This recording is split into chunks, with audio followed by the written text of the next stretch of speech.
what makes a video game fun? Is it highly engaging, buttery smooth gameplay? Is it the breathtaking atmosphere? Or maybe is it enemies having aimbot, getting one shot by literally everything, and losing 20 hours of progress in 3 seconds? We're not gonna be having fun today.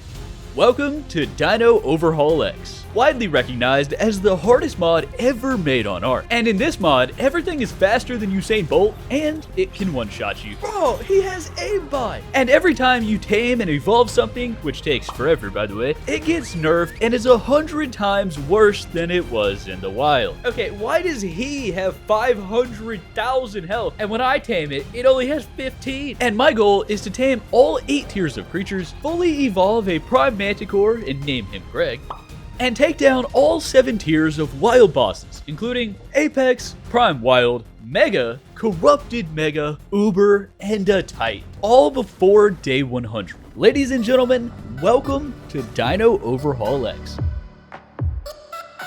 On day 1, before my mother even gave me a name, the Titan Queen and a casual Thanksgiving turkey already wanted to decapitate, but I reincarnated anyways, out of spite. And 3 seconds later, I witnessed a degenerate getting a kill streak. Why is he so fast? And a Rex randomly fell from heaven, so I guess I'm not going that way. But anyways, the sole survivor was level 425. And I was a humble level 4. So I introduced this tree to my fist, got away from that, kidnapped an infinity stone, crafted a pickaxe, and finally crafted a hatchet. But then this happened. The Titan Dragon has what is a Titan Dragon? I've never played this mod before, obviously. So after checking out a bunch of engrams I've never seen before in my life, DOX Book of Smarts, I unlocked some things inside my brain, and I learned that I have to be level 75 to simply tame a stego. Good times. Anyways, I needed to get moving, and step 1 was finding some hides. Luckily, there was a couple of newlywed Lystros on their honeymoon at the beach. But relationships are hard, and that's why today I'm gonna teach you how to end them. So I attended a college seminar on how to craft a spear with my bare hands, threw it with pinpoint accuracy through that man's eye socket, borrowed some of his hide, and did the same thing to his bride. Bars. But don't worry, they can reunite in the afterlife. Anyways, after making some clothes out of the skin of my victims, the Titan Overlord was passing by, and so was a mega zombie fire wyvern. What in the actual tarnation is that, bro? But before leaving the beach, I decided to read some lore from the DOX Book of Smarts. And, well, I spent the rest of the day reading Wikipedia articles in a video game. And you'll see more of this stuff later, but the main takeaway now is all herbivores can be passive tamed. And also, well, this is gonna be pretty difficult.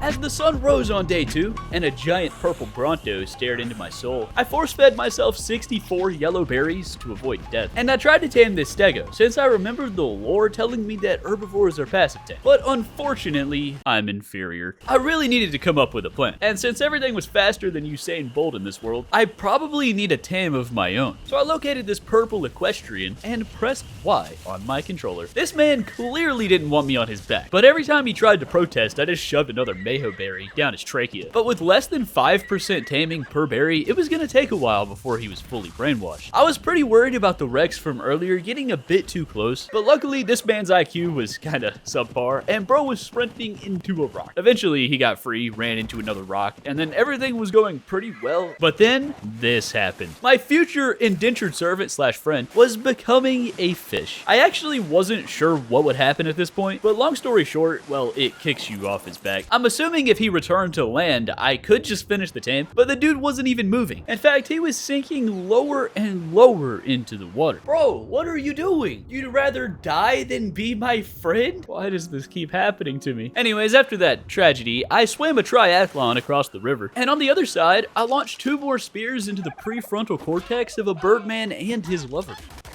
I turned them into 5 bolas, and I found a level 480 baby Pteranodon. Level 45? Why is everything such a high level? But luckily there was a lower level gentleman here as well. So I offered him an uncooked slice of his dodo neighbor, and I watched as he proceeded to fly into outer space and never come back. Well, that was a waste of time. Basically, everyone in existence is out of my league. But eventually I found a parasaur that was willing to accept my berry sacrifice.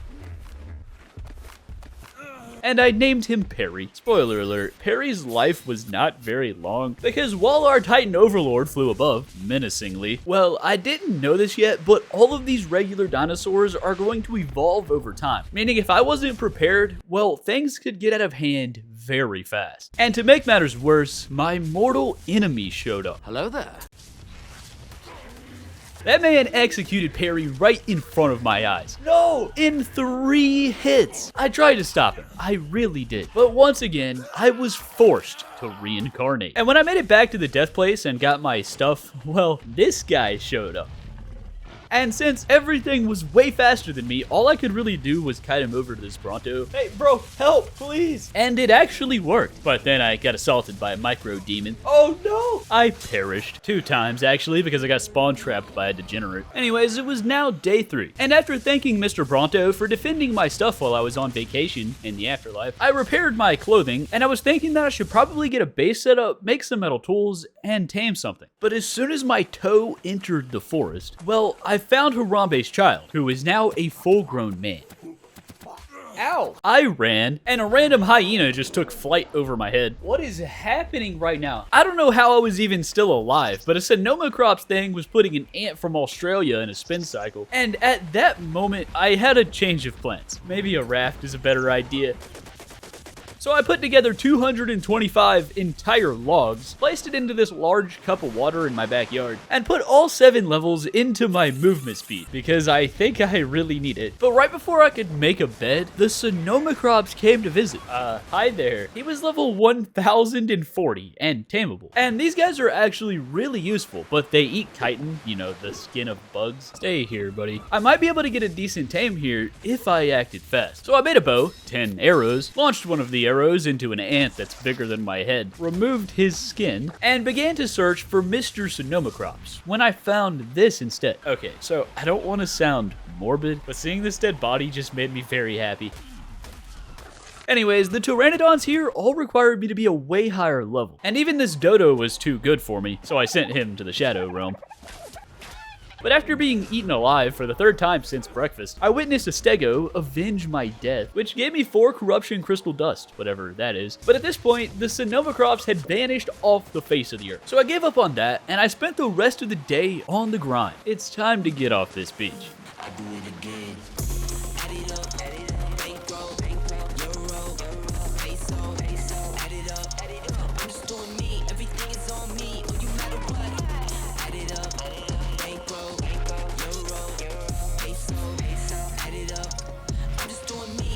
And just like that, it was now day 4, and my mortal enemy from earlier was in the process of becoming my lunch. Someone cooked here. But something that I just learned is that you can ride Apex dodos because there's a saddle for that, apparently. Also, this death worm shrine made from the head of Harambe's family. Anyways, I needed to level up to tame the bare minimum creatures before I could even do that. So after the ARK gods sent me a full set of hide armor in this green supply drop, swag is forever, I ate 5 entire steaks in 2 seconds, and I set sail to find a location to set up a base.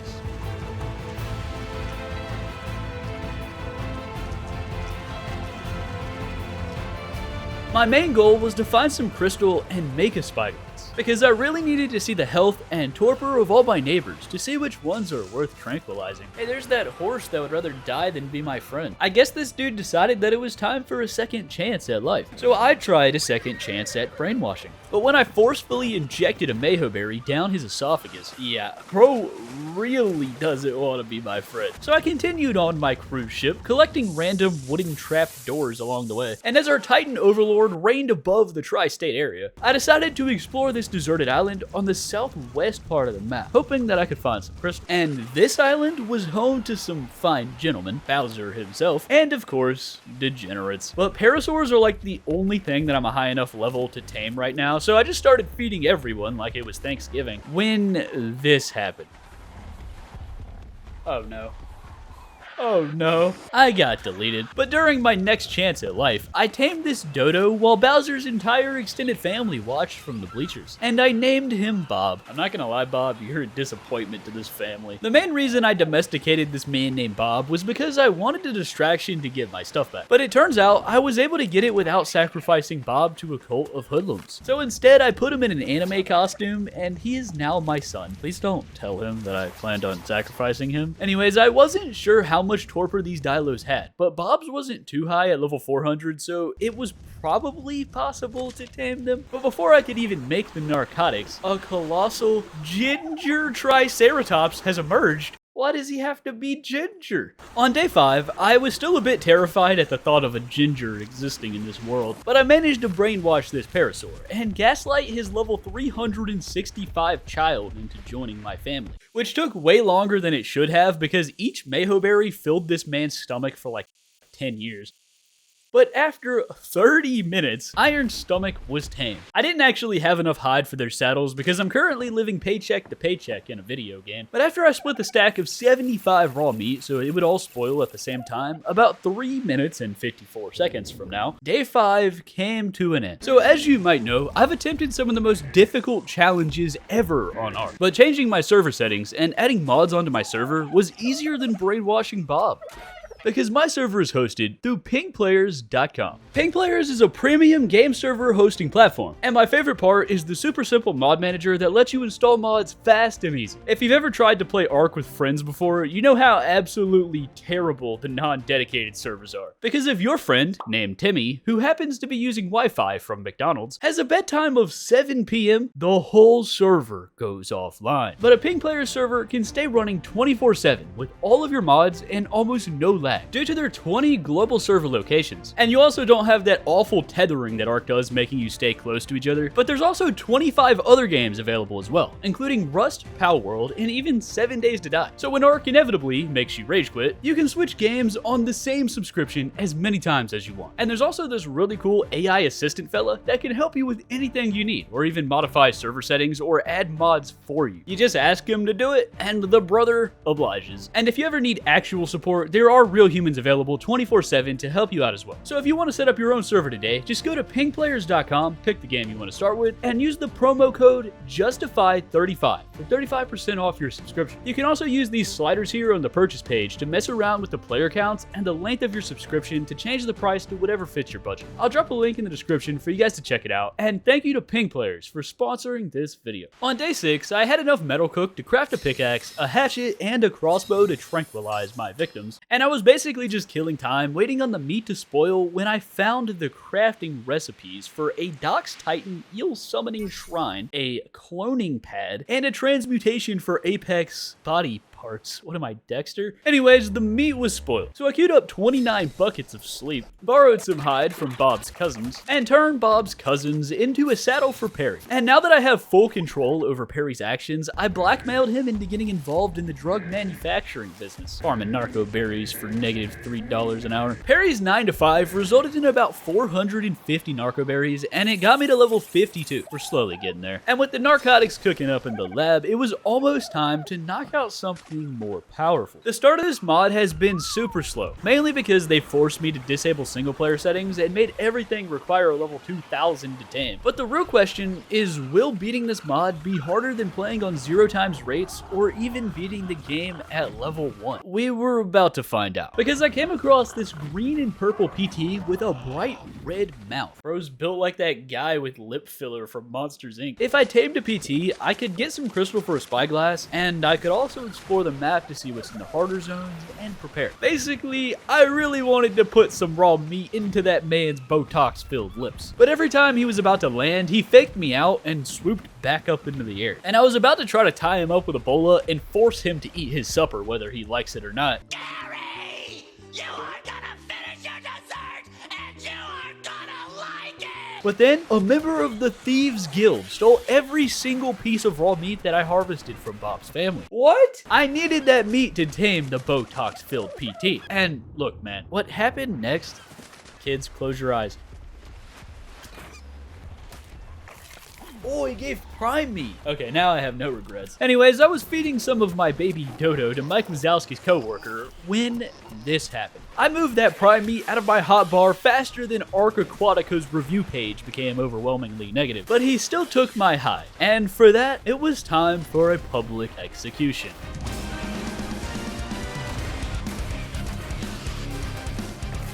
Get wrecked. The Pteranodon took a few decades to get hungry for dessert. So long, in fact, that the Sherwood Lystro passed away in the process. But a few minutes later, I became a lunch lady and drive-by served a Birdman. I named him Botox because I don't know what that dude's name is from Monsters, Inc. But then I saw this. What did this? Botox, do you see this? What is that? That was, in fact, a corrupted dodo. And he was definitely trying to remove my Botox. So I whistled him away, launched like 6 arrows into his corrupt noggin, realized that this man is invincible, fighting Thanos over here. Let's get out of here, buddy. Once I was in the safety of my aquatic abode, I checked the statistics of my Botox. The stamina was pretty solid, but what I was more interested was this. Movement speed leveling is enabled in this mod, but it's actually not that great, and you'll see why later. But before I could actually test him out, I needed a saddle, and I only had 21 kites. So once again, I was faced with a very common problem in today's society. I needed to skin someone. So after crafting 5 bolas and 50 entire arrows from the Stone Age, I spent the rest of day 6 assaulting Bowser's kneecap until he perished,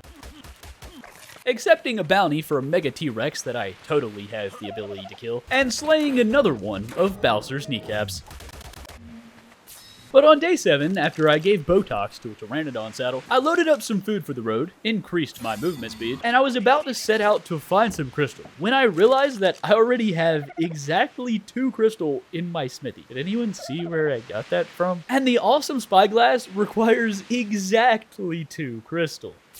I swear this isn't scripted. But if you've never used an awesome spyglass before, it's basically just a normal spyglass, but awesome. You can see the health and torpor levels of wild dinos, or gingers apparently, whatever this mod wants to spawn in. But with the awesome spyglass on deck, it was time to use the power of Botox to explore this world and see how hard this mod really is.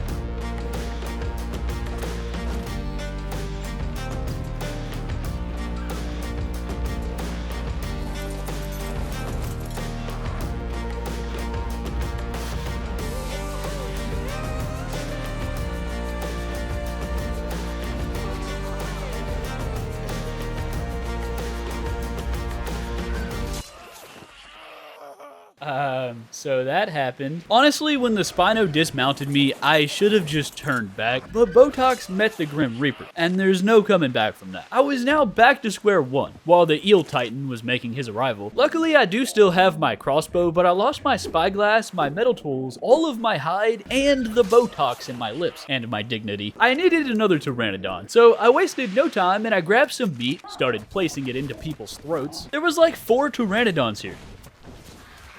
Okay, now there's 3. And a few minutes later, the low-level PT was finished being gaslit. But then I got assaulted by a heathen. Why are you running? I'm literally on 2 health, bro. I tried to snipe the guy, but it made him angry. Yeah, my life got ended. And apparently he's an alpha degenerate. Good times. But when I respawned, the body was right next to mine. My Pteranodon eviscerated that man. I'm proud of you, son. At this point, I was still feeding the other Pteranodons, and it was taking forever. But once I found this baby degenerate wearing a blue sweater, well, to be honest, I don't even feel bad about this one.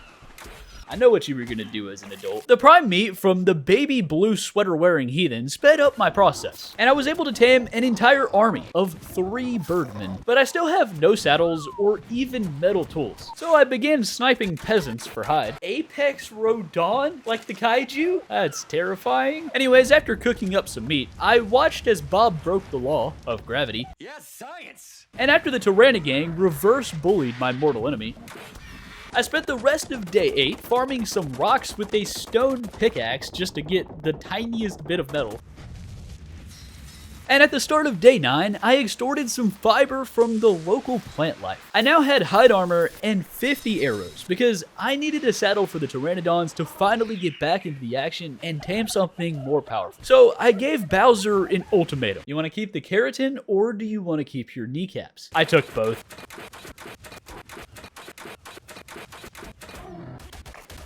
Anyways, now that I had a Pteranodon saddle, I set out for the Crystal Mountain to make a spyglass. And by the way, I definitely want something faster like this Maywing, which requires level 75, because during that montage, well, bro, watch how slow this takeoff is. Every time I see that, I want to die. Everything is so fast, but as soon as I tame it, it just becomes super slow, and it makes me start with like low momentum and then wait on the speed to ramp up. It's painful. What is that? Okay, actually, I don't even want to know. Anyways, I made it to the mountain, where I farmed approximately 331 crystal. I headed back, slowly, met an oversized prime leech on the way back. Imagine that thing sucking your blood. And once I arrived at my humble abode, I grabbed the Pteranodon, Terabyte, Terrence, and Botox Jr., and we headed back over to the mountain, because this time, I was gonna farm some metal.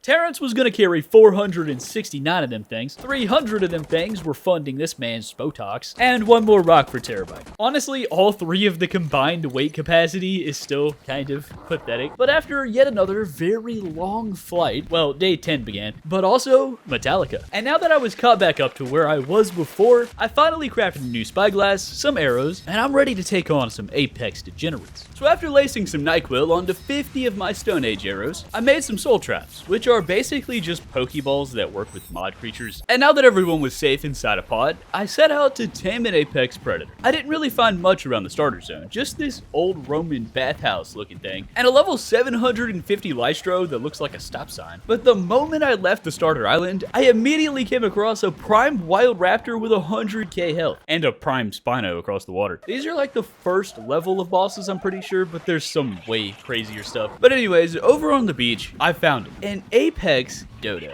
It's probably the worst Apex thing in the game, but he's a passive tame, so I placed a berry inside his windpipe and continued my shift as a Dodo lunch lady until this happened. What? Terabyte just got exterminated, and I was sat there, absolutely flabbergasted, but when I snapped back to reality, oh no.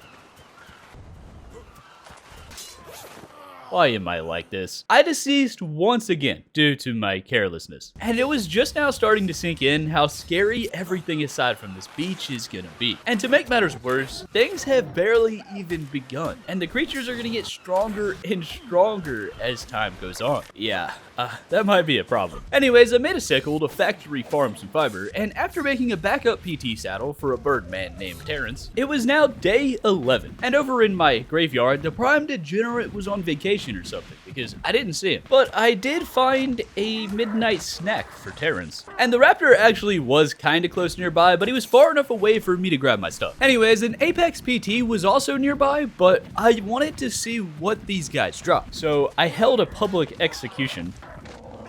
And inside that man's dodo pockets, I found a DOX Book of Smarts and 2 Apex Wishbones. And apparently these spawn legendary creatures. I definitely was not ready for that yet, but the Apex Dodo seemed kinda weak, to be honest. And there was an Apex Ant over by the mountain who only had 400 health. I don't know if you see where I'm going with this, but Terrence has 1,000 health, and you know, I thought that meant he was stronger, but I couldn't have been more wrong. This obese insect dude 360 no-scoped me right off the back of Terrence. Really? And after joining the track team to sprint 3 miles back to my deathbed, I found Terrence incapacitated right there on the floor. And to make matters worse, a Carno showed up. Good times. I spent the rest of my day being physically and mentally assaulted, but after several doses of pain, I managed to get my stuff back. Well, almost. I hate this game. So on day 12, after I finally removed myself from the target practice registry, I crafted some flak armor, which by the way, only gives 25 armor in this mod. You literally still die in 1 hit. Also, I didn't even notice it at the time, so I thought I was actually protected. But anyways, this DOX Book of Smarts reminded me, I need to figure out the actual goal of this mod. It's time to study the lore. So there is a lot to unpack here, but basically the tiers go from normal, Apex, Prime, Prime Wild, Prime Mega, Titan, and Titan Overlord. And it's kind of confusing, and I have a better understanding of it now that I'm looking back. But at the the time, I didn't really know what was happening, but this summoning page here caught my eye, because if I tame a prime copy, I can use different items to summon these other prime dinos. And prime dinos are the only ones strong enough to take down the titans. It was definitely a lot, and I wasn't sure where to start. But one thing was clear. I wanted to tame an apex creature, and that Pteranodon from earlier might be a good start. So after some mild deforestation, I crafted 10 bolas, wrote 50 bedtime stories, summoned a bird that somehow has Botox, placed a saddle onto his spinal cord, and I set out to find an adolescent so I could ask him for a small loan of 1 million prime meat. Oh, look at that guy. I think I just found Ronald McDonald Prehistoric Edition. Oh no, he has Botox too! I may have forgot to bring the regular arrows, but once the prime meat negotiation commenced, he was fast. I should have tied him up. Unfortunately, he ran for his life into a Carno who took his life, the irony. I tried to snatch some of the prime meat, but one hit from that guy. Bro, I'm on 27 health. So I spent the rest of day 12 trying to find a decent backup Pteranodon. Get away from me, bro. But instead, I found this. Prime Wild Poison Golem. I'm just gonna go this way. On day 13, I finally found the Apex Pteranodon, but he was in the same area as the Psychopath from earlier. But the main problem was that he was a knockout tank. With 4.1k torpor and being too obese for my bolas, I wasn't really sure how I would even knock the dude out. I always could make a trap, but nah, never mind. Everything was so scary, and I just needed something that was Apex to defend me. So when I saw this Apex Mammoth that was also a passive tame, I knew what I must do. But the dude won't eat berries. He's too bougie for that. He wants vegetables. Imagine being a vegan in 2025. I know that carrots grow naturally on Ragnarok, but I'm pretty sure Lost Island doesn't do that. And without veggies, well, I'll have to come back later. So after slaying a baby compy in front of its mother because I'd be needing prime meat, I got a compy feather, which is used for summoning legendary creatures. I found an Apex Phiomia whose torpor was literally over 9,000. There is no way that man's worth it. And I spent the rest of day 13 taming some backup flyers, including, but not limited to, Botox Jr., eviscerating the entire family lineage, straight out of Compy, Terabyte Jr., Chopstick Trike Wazowski, and his wife, named Trike Tyson. What a cute couple. So on day 14, while a shiny Rockwell Patchy was existing without my consent, after all of that, I now had 4 compy feathers used to spawn DOX legendaries, 2 focal prime meat used for cooking treats for DOX pygmies apparently, a Trike power couple, 2 backup Pteranodons, and a chopstick.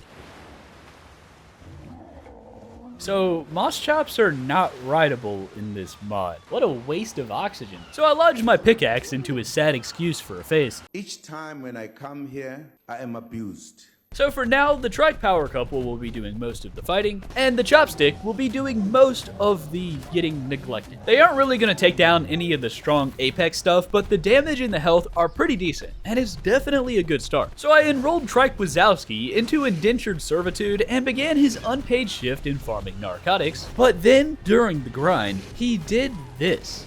Wait, what? Dude, he farmed stone. That's the first time anything in this mod has actually been good. Trike Wazowski just graduated from indentured servant to indentured legend. So I pumped his weight, and I'm gonna use this guy as a farmer and Trike Tyson as a fighter, which is kind of funny because it actually matches their names. But day 14 was already coming to an end, and after splitting some meat to spoil for narcotics, I did a few chores around the base, made sure that Trike Tyson was in my hotbar, and now it was time to get moving.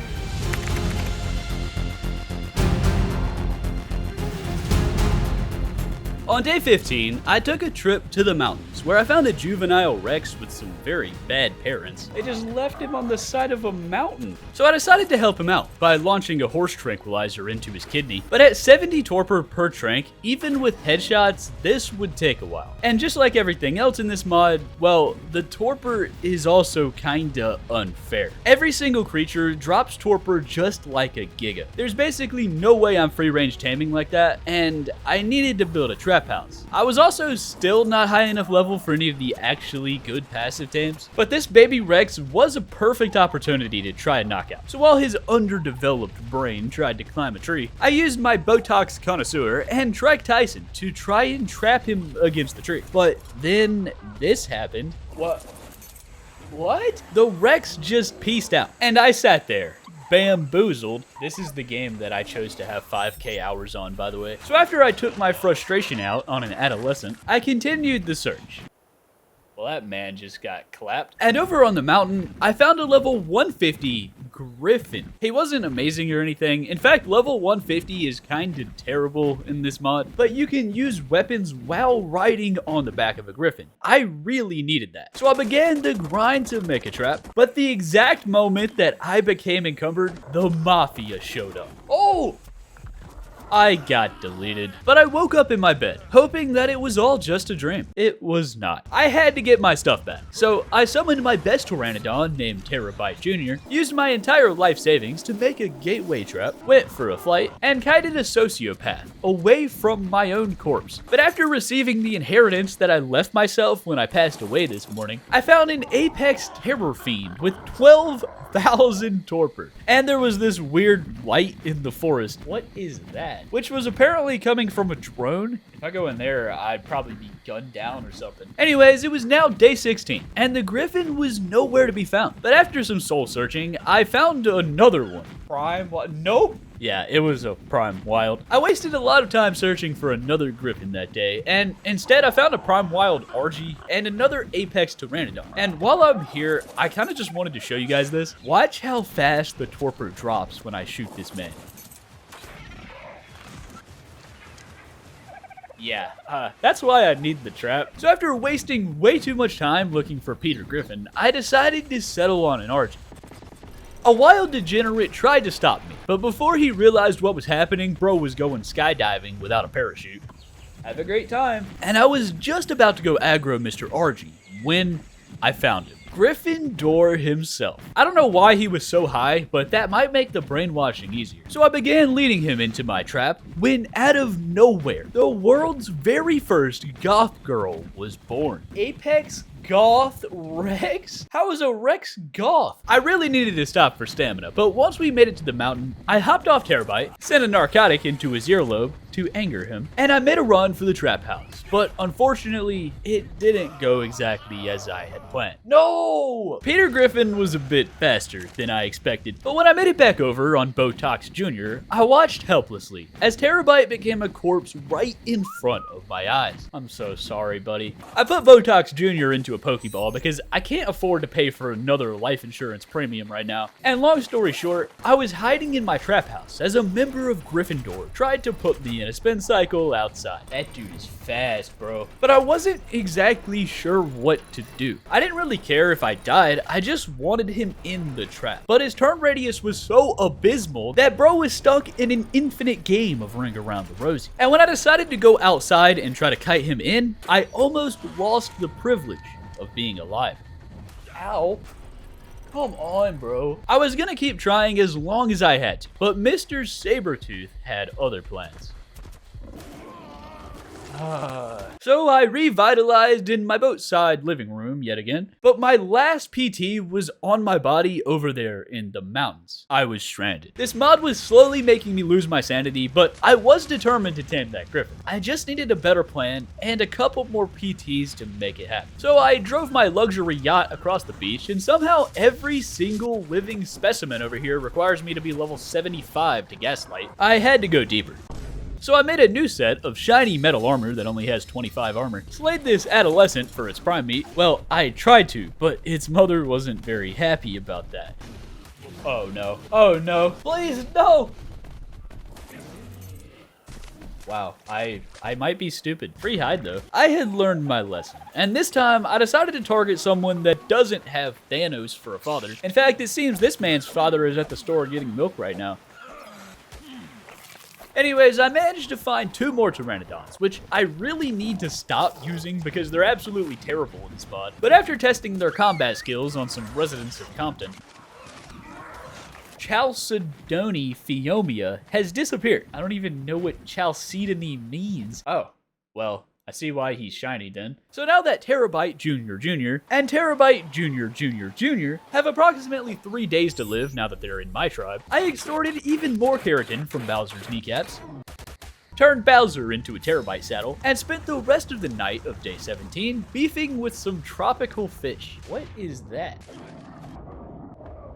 Ooh, they give prime fish meat. But on day 18, I spent the entire morning on a luxury cruise to find Mr. Peter Griffin's humble abode, made a backup bed for the raft, and one for the trap house, a long neck rifle for future endeavors, summoned a birdman named Terabyte Jr. Jr., and finally paid a visit to the Peter Griffin trap house. But when I arrived, the mass murderer, whose body count consisted of me multiple times, was trying to get a triple kill. But after I tricked him into going bungee jumping without a bungee, I got my stuff back, and then I witnessed a fudge brownie raptor doing a disappearing act. Is that supposed to be scary or make me hungry? Because it's doing both. Anyways, I set up my bed, put the other PT, Trike Tyson, and my backup flak armor into a storage box, and the Griffin was nearby. I was willing to do whatever it takes to tame this man, so I informed my Terabyte that some of you may die, but that's a sacrifice that I am humbly willing to make.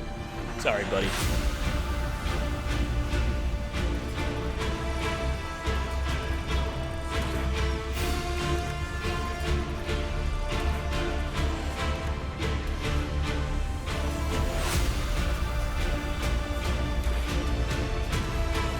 Oh no, Terabyte!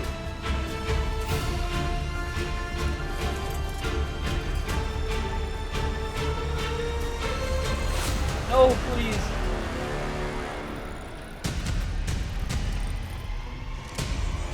Oh!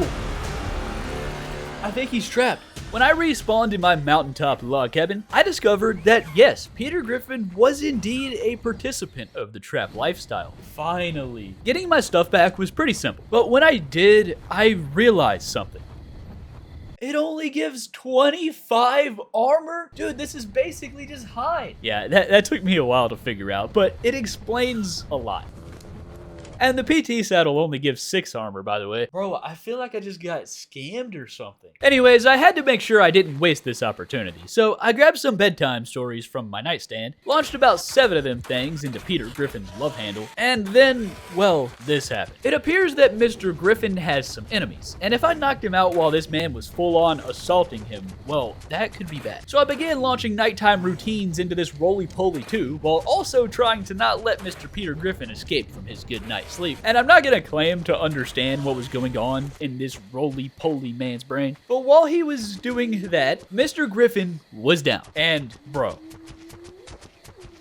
this man is very bad at sleeping. I mean, woman. Sorry, man. Luckily, I always carry around 200 homemade narcotics in my back pocket, and she only needs 2 prime meat to tame. The torpor was dropping fast, though, and if it wasn't for my dedication to the craft of hardcore narcotics, well, things would have been different. But a few minutes later, Gryffindor was tamed. I decided to keep Botox Jr., a set of flak armor, and an awesome spyglass inside this log cabin just in case I need to respawn here or something. But guys, I have some bad news. I got scammed again. Gryffindor could glide just like a normal griffin, but the mod makes the stamina literally evaporate if you choose to do that. Bro, I was gliding for 3 seconds. How many packs did you smoke today? And that alone is pretty bad. But the worst part is that I can't even use the crossbow while riding him. She might actually be worse than the Terabyte family lineage. Are you proud of your existence? Do you like that you exist? Clearly the mod doesn't want me using flyers, and I'm not mad, I'm just disappointed. I'm also disappointed that a Prime Wild King Kong is right next to my house. Wait, I lost half of my stamina going from there to here? A strong Apex land tame was my new goal. So after shivering in my timbers at the thought of a hardy, shiny, thorny dragon and this cyan prime wild mantis, dude, what even are these names? I remember the Apex terror bird from earlier. He was still busy failing to climb Mount Everest, by the way. So I headed back and I began making a doorway trap when I remembered something. These dudes can fit through doorways, can't they? So I had to call Trike Tyson in for an overtime shift. Queued up 15 stone walls, and on day 20, it was time. So I assembled the Great Stone Wall of China, and I needed one more ramp to make it work. But while I was slowed down from the crafting, I got caught. Oh no.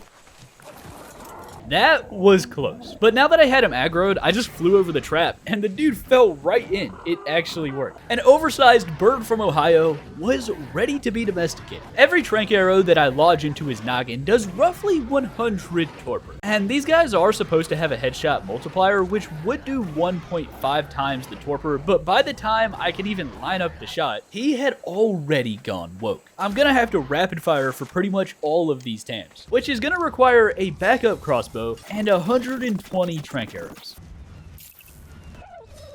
The narcotics would take approximately 3 to 5 business days to manufacture, so I decided to build a second drug lab to speed up production. And while that was cooking up, I spent the rest of day 20 punching rocks with Trike Tyson.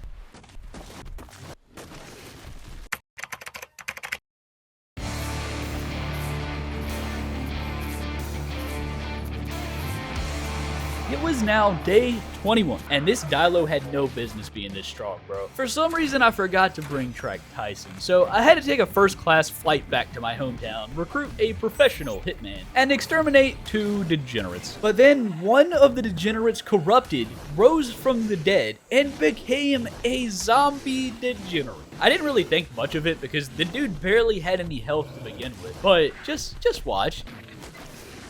The dude fully heals before I can even attack a second time. This man is invincible. I tried like pinning him against the rock, but Trike Tyson accidentally disintegrated it. And it was super annoying and took me like 5 minutes, but eventually I turned around and the knockback going up the mountain was enough to get the kill. And the corrupted Dilo dropped this fragment thing, which mentions a DOX crafting station. So I unlocked that, and I think I was a too low level before because I don't remember seeing it. But it requires metal ingots, titanium, and tungsten to craft. I wasn't sure where to get those, but I definitely needed to figure that out soon. Anyways, a terror heathen was waiting patiently inside my brainwash box. So I started shooting, maximizing the torpor of each shot, when I noticed.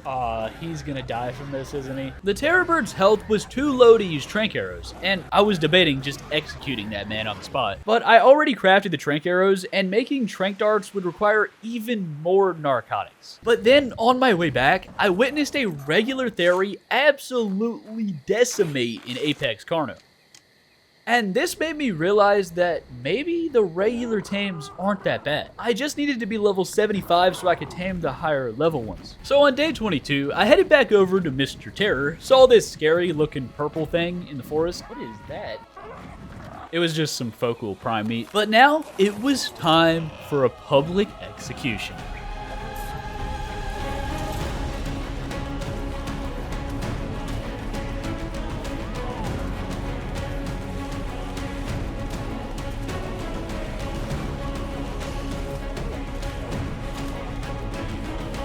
That was way too close. Trike Tyson is really strong, and he's hitting harder than even the Apex Terror Bird. But everyone's health is like so low. It's basically just a bunch of glass cannons one-shotting each other. So instead of a public execution, Mr. Terror is going to live on the rest of his life in captivity. Good luck, buddy. At this point, I was about to fully commit to hitting level 75. But the revelation that I discovered next changed everything. Because over by my Griffin trap, I found a level 975 RG. I decided to tame him because I wanted something to pick things up, you know, like a normal RG utility. But when I aggroed the dude, he began full sprinting faster than Usain Bolt. But not only is this man super fast, he hits hard. There were no words in the English language to describe the tenacity of this man, but Terabyte experienced it firsthand. It would all be worth it though, if I managed to get him in that trap. And it took a few tries, but eventually one of my nighttime routines made contact with his kidney. But unfortunately, he wasn't planning on taking any naps today, and he was super hangry. Long story short, 3 claws to my facial structure later, I perished. But this time, I had the element of surprise, because no Birdman would expect his murder victim to resurrect in a log cabin 20 feet away. But after getting my stuff back and experiencing secondhand nausea from the amount of 360 no-scopes this man was attempting on my gate, I went for it.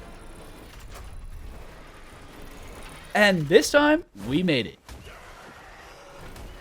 I just had to wait 3.5 minutes for the bed. But 3 minutes later, I grabbed the tranks that I left inside my storage box, and since RGs were flyers, unlike the terror bird whose wings are absolutely useless, They ask you how you are. flyers take extra torpor per shot, and they also have headshot multipliers. Well, normally they do. Yeah, this mod is so unfair, bro. But according to my calculations, he is gonna die. But unlike the terror demon, this guy actually seems worth the effort. So I summoned my backup supply of Botox, split some meat to spoil at my base, made enough ammo for 102 trank darts, sophisticated bedtime stories if you will, and while I was crafting some more narcotics, a shiny, enraged Beelzebufo appeared. I have a hard time believing anything isn't enraged in this mod. But anyways, the bedtime stories have been written. And one by one, on day 23, I shot a dose of NyQuil into his nostril, waited until the torpor stopped rising, and repeated the process 30 times.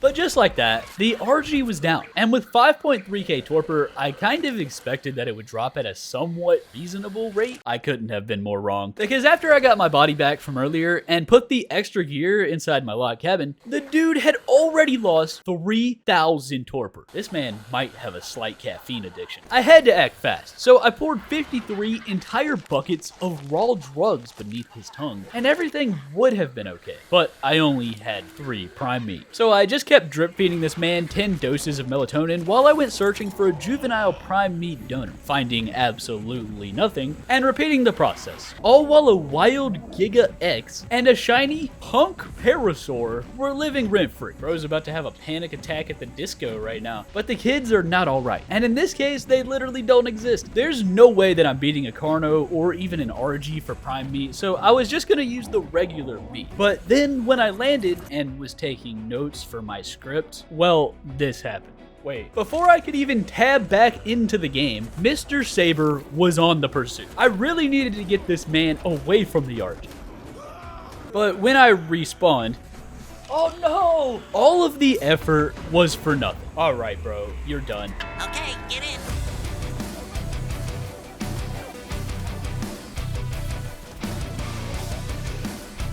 At least I got 10 prime meat. The RG's wife was now here as well, but she was only level 200. And after some technical difficulties, she fell right into my trap, where she would now get a full 8 hours of sleep. And while she was resting, I fed her a generous portion of prime meat that may or may not have come from her husband. And since I was a little bit low on narcotics, to keep her knocked out, I used this trick where they can't actually lose torpor while they're eating. Basically, what you do is you just feed one narco berry like every 5 seconds and the torpor won't drop.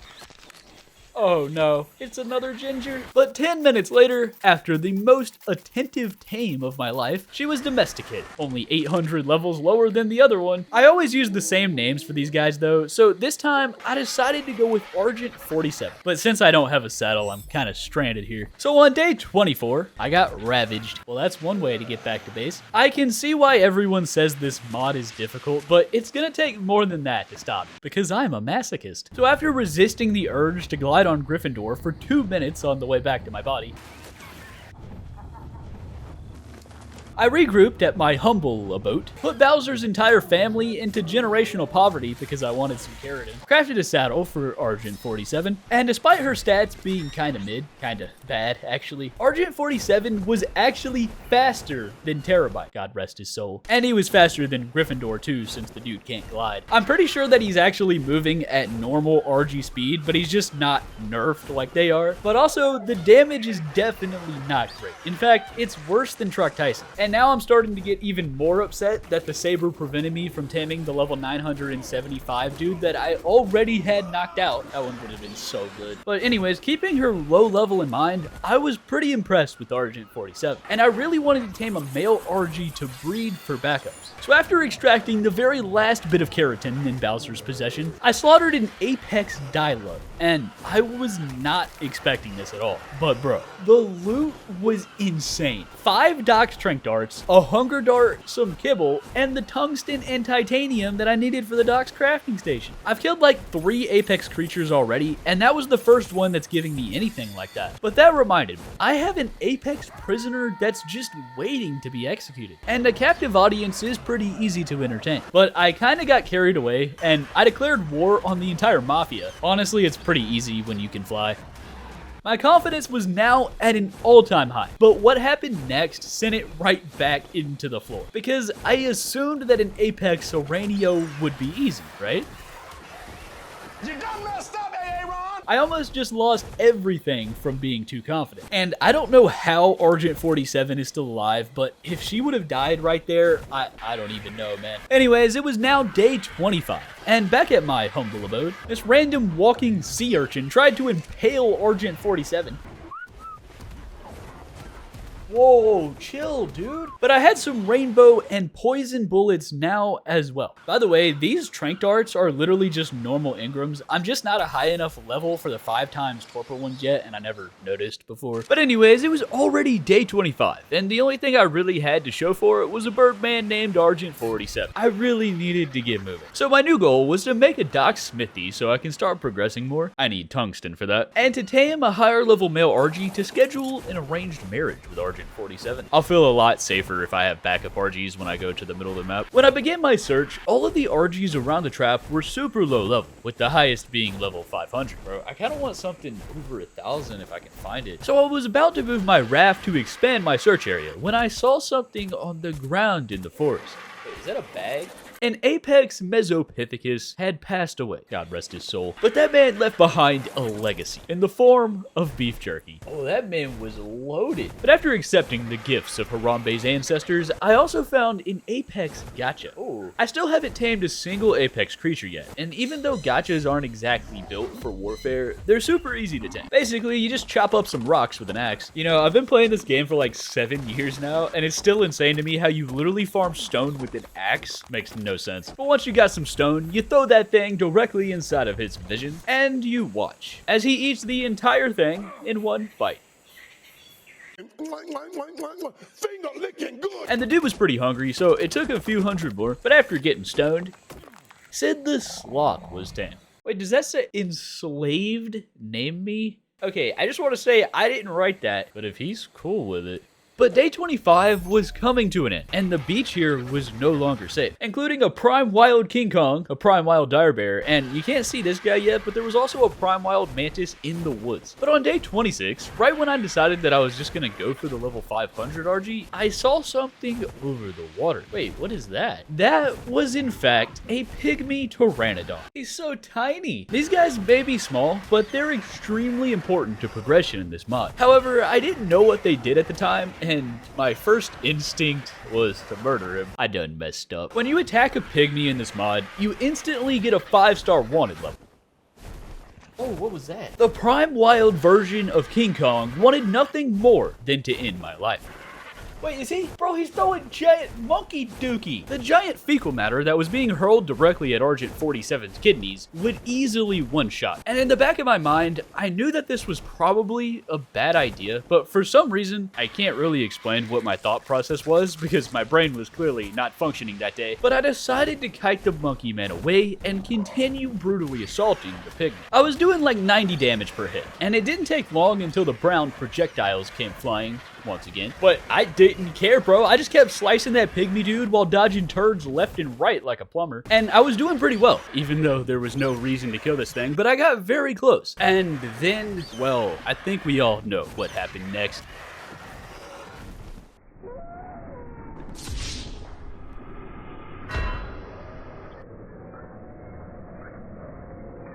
I took a 24-hour break after that. But after my return, I repaired my flak armor and I located the level 500 RG. Oh, he's right next to my base. And by the way, about that pygmy thing that just happened, I was trying to play as blind as possible, but I did end up looking stuff up and I figured all that out very, very soon, so don't worry. But at this point, with my veggies all spoiling, my Pteranodon not having a saddle, and me being super careless and losing Argent 47, it really felt like I was back to square one. But I did have one thing left, and his name was Tyson. I needed to find chitin for the Pteranodon saddle, and, well, Trike Tyson was gonna help out. All right, buddy, I know this is kind of messed up, but I need you to commit an atrocity here.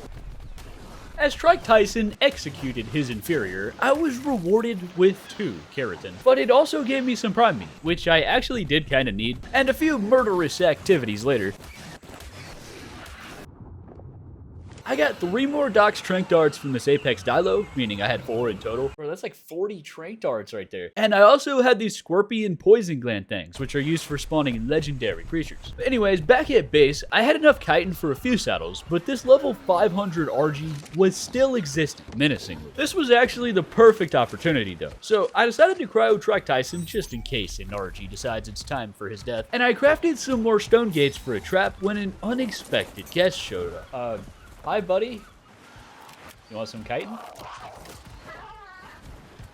Thank you, would be nice. Kids these days are so ungrateful. But the trap was set, and I ended off day 26 by slaying my Apex neighbor, and the loot was quite substantial. But on day 27, after crafting a PT saddle for my last Pteranodon, by the way, he's probably gonna die, so I'm not giving him a name, I located Mr. RG and began leading him into my trap. But it wasn't easy, because he hits very hard. And by the time we arrived, the no-name PT was already in the afterlife. Things were not going well, but long story short, he somehow got stuck trying to climb a tree. Whenever I'm about to do something, I think, would an idiot do that? And I thought he was actually stuck. So I went back to go grab the trank darts when this happened. Oh, he's not stuck. But I did manage to finally get this dude inside the trap at the small price of my life. Let's go. I wanted to save the 10 times DOX Tranks for something a bit more difficult. So instead, I just launched 20 melatonin-laced regular darts right into Argent 47's brethren's eye socket until that brother got some sleep. But by the time I grabbed the prime meat and some narco berries that were generously catered by Trike Tyson, his torpor had already dropped by over 1,000. So I just kind of sat here doing the narco berry method where I drip feed 1 micro dose of sleep apnea every 5 seconds, and I sat here for about 15 minutes doing just that until the Thieves Guild showed up.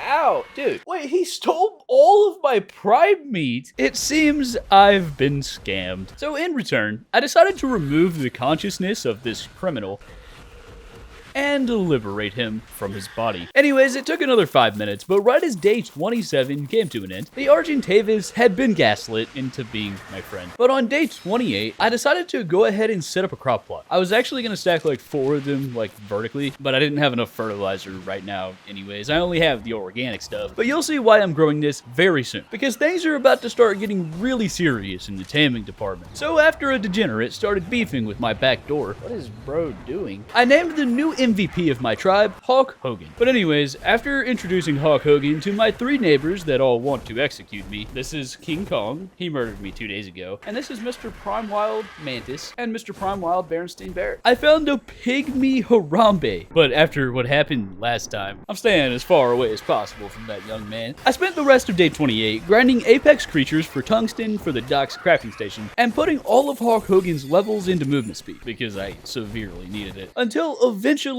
I found this. Level 1000 Arch, and she's a female. Hawk Hogan was about to have a girlfriend, or more like an arranged marriage wife, because neither of them get a say in this relationship. So on day 29, I made a quick trip back to my raft to drop off all the loot that I got last night, and for some reason, this hide armor is literally better than my borderline useless 25 armor flak, so I guess we're wearing hide gloves and boots now? Anyways, I won't spend too much time talking about the RG since I've done this twice now, but long story short, I entered her aura. She got angry. I ran. Wait, is she faster than mine? I have 200 move speed. Hawk Hogan almost got disintegrated. Oh, no, please. Oh, thank God. And the RG got locked up. GG. This time I used a couple of the DOX 10 times Trank Darts because that brother has 6,000 health. And I did try to use the metabolism one too so the hunger would drop faster, but apparently it's like for a different weapon or something. I don't know, it wouldn't let me put it in the long neck. But after her consciousness was successfully in the Shadow Realm, I spent about 30 minutes throwing narco berry fastballs directly down her esophagus, waiting on her to finish her prime meat. And about 30 minutes later, was tamed. You may mate with the bride.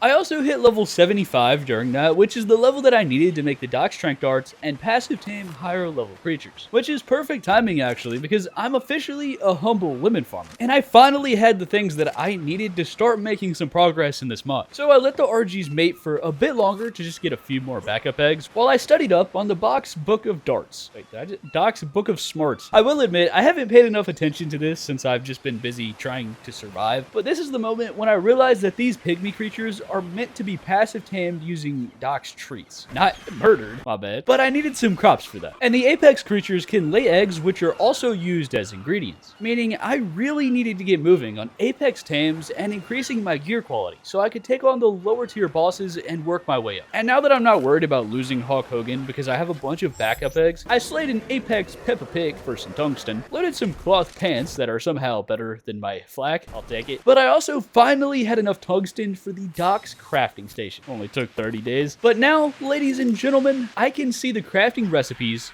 for DOX treats. All of the different prime meat variants that I've been collecting are used right here for the upgrade treats, along with some kibble, which I also looted earlier. But the only things that I didn't have yet for these treats were Apex Dilo and Apex Dodo eggs. So I'm definitely gonna have to tame those guys, as well as making some DOX Strength Darts, or maybe even a better way of knocking stuff out, because the Apex creatures have way too much torpor. So on day 31, after Hulk Hogan forgot to render in, bro's built like a triangle, it was time to tame an Apex Dilo. It didn't take too long to find one, and it also didn't take too long to send a trank dart into his forehead. But what did take too long was his knockout time. Ow, dude, go to sleep! Once he was down, the torpor was dropping extremely fast, just like everything else. But luckily, this dude actually did tame pretty fast, and I just needed one more to have a breeding pair for fertilized eggs. So I continued the search, and I didn't really find any female Dilos, but I did find an Apex Spider-Man that gave me a DOX Superior Bow X. I don't know what that is, but it sounds kind of good. An Apex Terrorbird, which gave me an Artifact of the Massive for some reason. A Prime Wild Griffin and his pygmy Argentavis. And another giant turd that flew straight by my ear.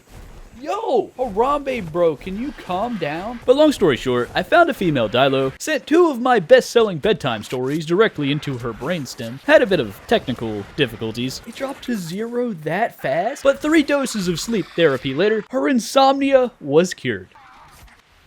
So on day 32, I summoned a couple of lovebirds, who now go by the names of Karen and Steve. Wait, that's not right. Okay, well, Karen is a male, so it seems that Steve is about to be a mother. Well, she would have. But while they were breeding, well, something spawned in nearby. And what happened next? Well, I don't even know what to say about this, so I'll just let the clip play. What is that? Mega Reaper Queen? Karen, run! I tried to run. I really did. But in the end, oh no, dude, the raft too, man. Everything was gone, including my entire base. But I did still have the bed next to my RG trap, and I wasn't ready to give up just yet.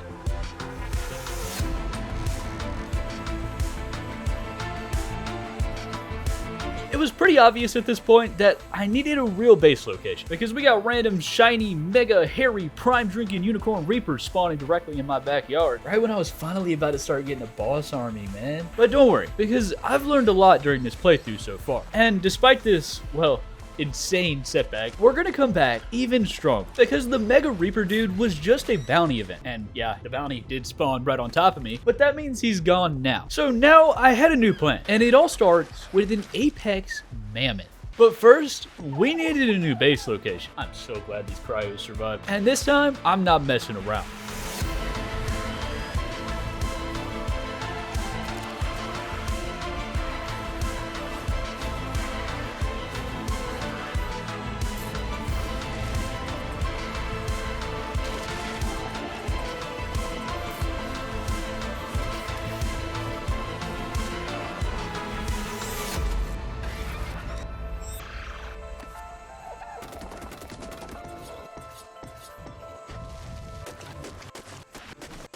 A shiny albino oviraptor. Okay then. It was now day 36. Well, almost day 37. And there was a prime wild dimorphodon getting dangerously close to my base.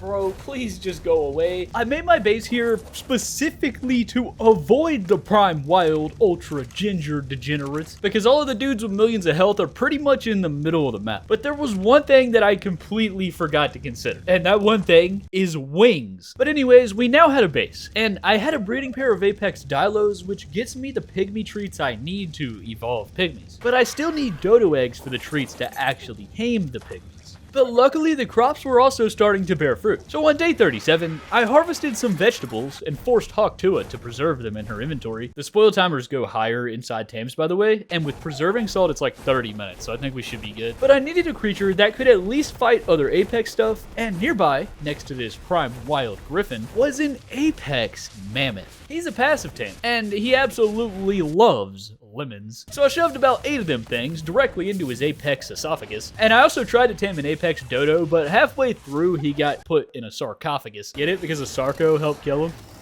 I'm sorry. Anyways, the Apex Mammoth took way longer than I was expecting. But on day 38, 40 was tamed. And if you're wondering why he's named 40, it's because he took 40 minutes to tame. Yeah, I might need to increase the taming to like 5 times or something. Anyways, I spent some time finding and taming this Apex Dodo, who I named Alpha Bobette.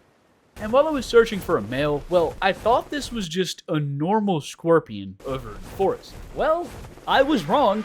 Oh, he's a Prime Wild.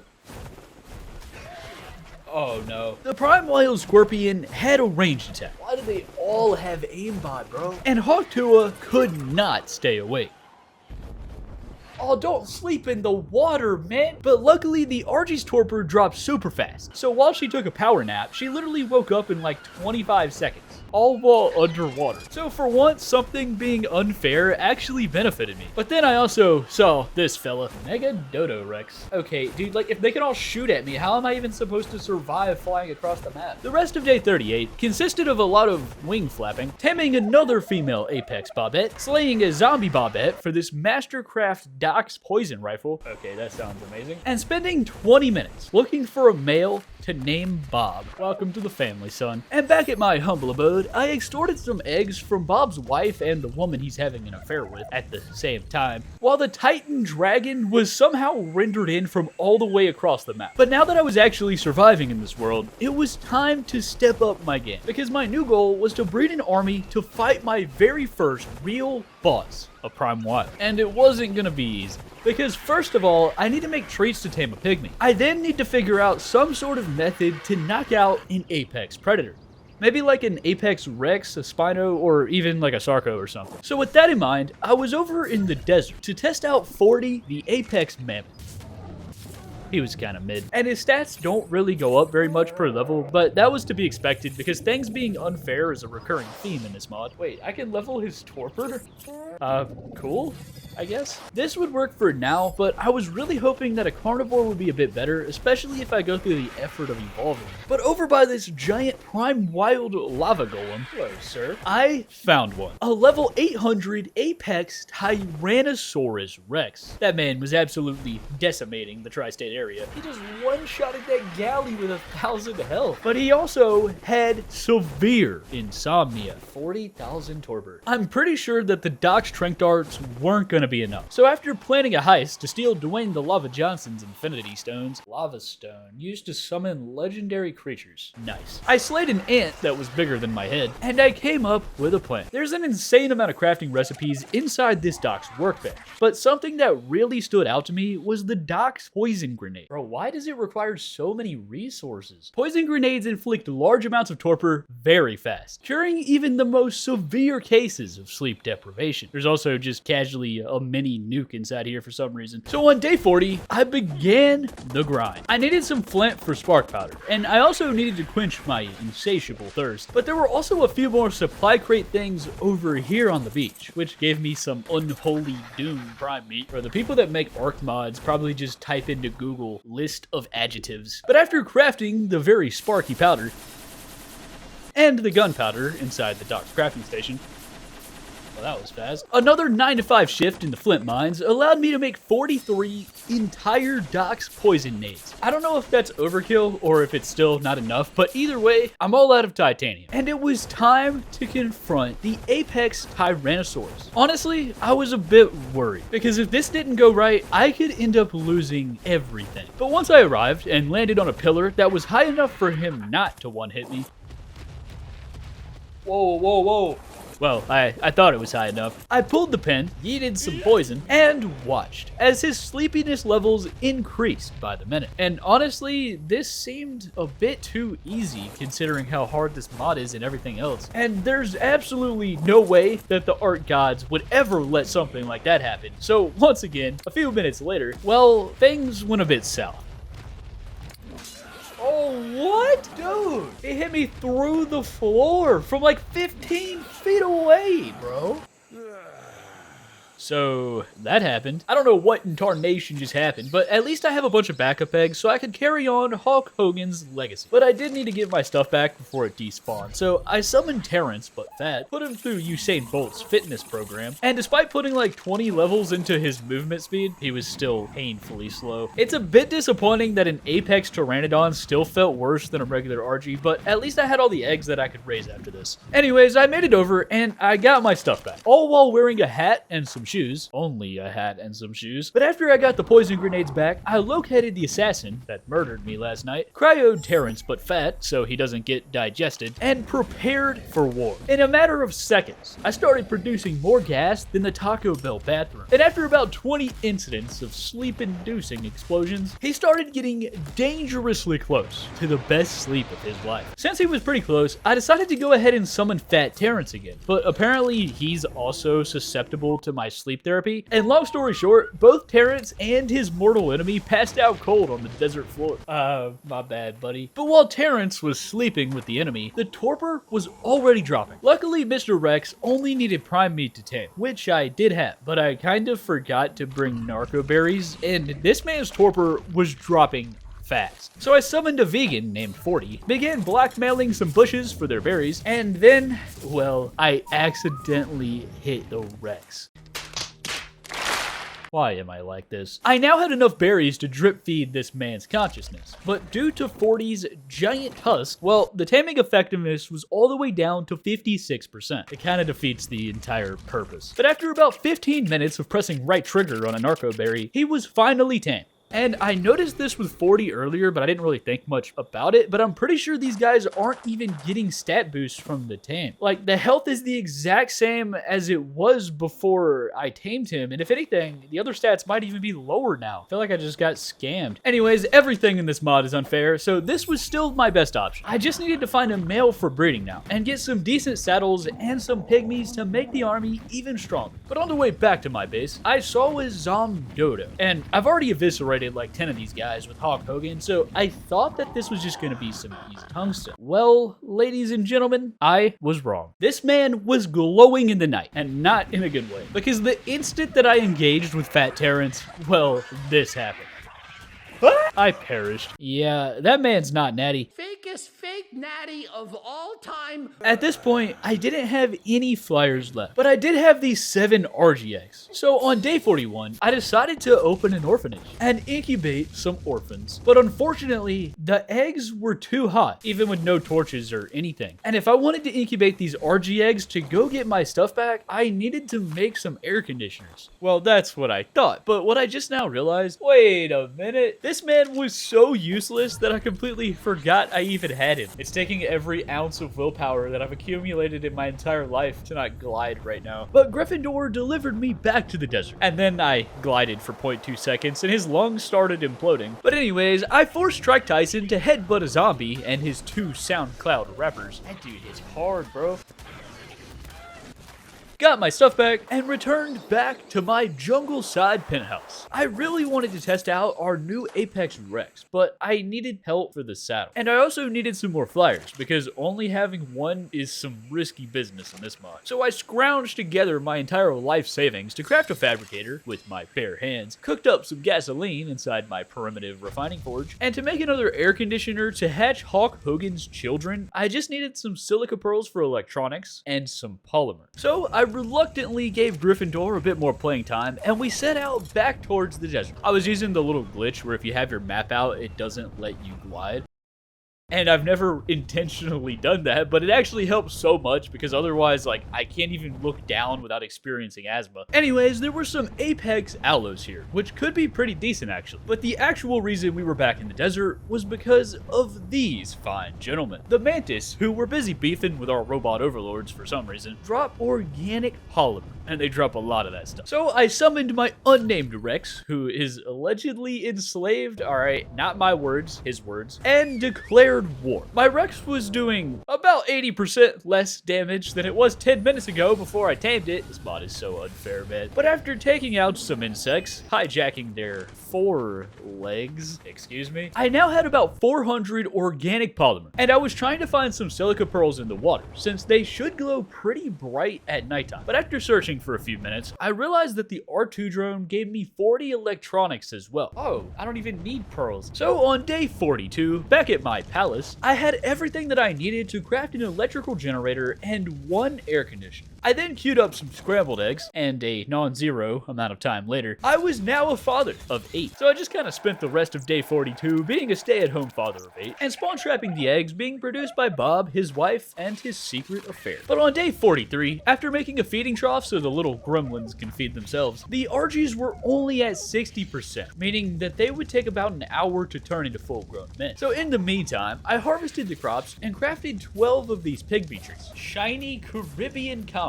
Okay, once I have some backup Rexes, I'm gonna start doing some of these bounties, bro. I wasted most of day 43 just searching for the pygmies that I found before over by my old base, but every last one of them had vanished off the face of the earth. And instead, I found an oversized dimorph with 100k health, a prime wild mantis that was cloning himself by the minute. Oh, he's like spawning in minions. And 3 different prime wild griffins that all wanted to murder me. Good times. So I decided to cross back over and search the desert for the male Apex Rex instead. But instead of an Apex Rex, well, I found my target. Oh, Gigantopithecus pygmy. Harambe's vertically challenged nephew was lost in the middle of the desert. And after what happened last time, I was a bit worried to say the least. So this time, I made sure to check the surrounding area. And there were absolutely 0 prime wild degenerates around, okay? I want to make that absolutely clear. There was nothing. I was completely safe. Or so I thought. Because the moment that I began chasing this toddler along the sand, a message popped up telling me to be careful. But since there were no prime wilds anywhere, I didn't have any reason to be careful, right? So I opened his inventory, shoved 6 pygmy treats inside his trachea, and unfortunately, the tame failed. But then, Pygmy Harambe's adoptive father came home from work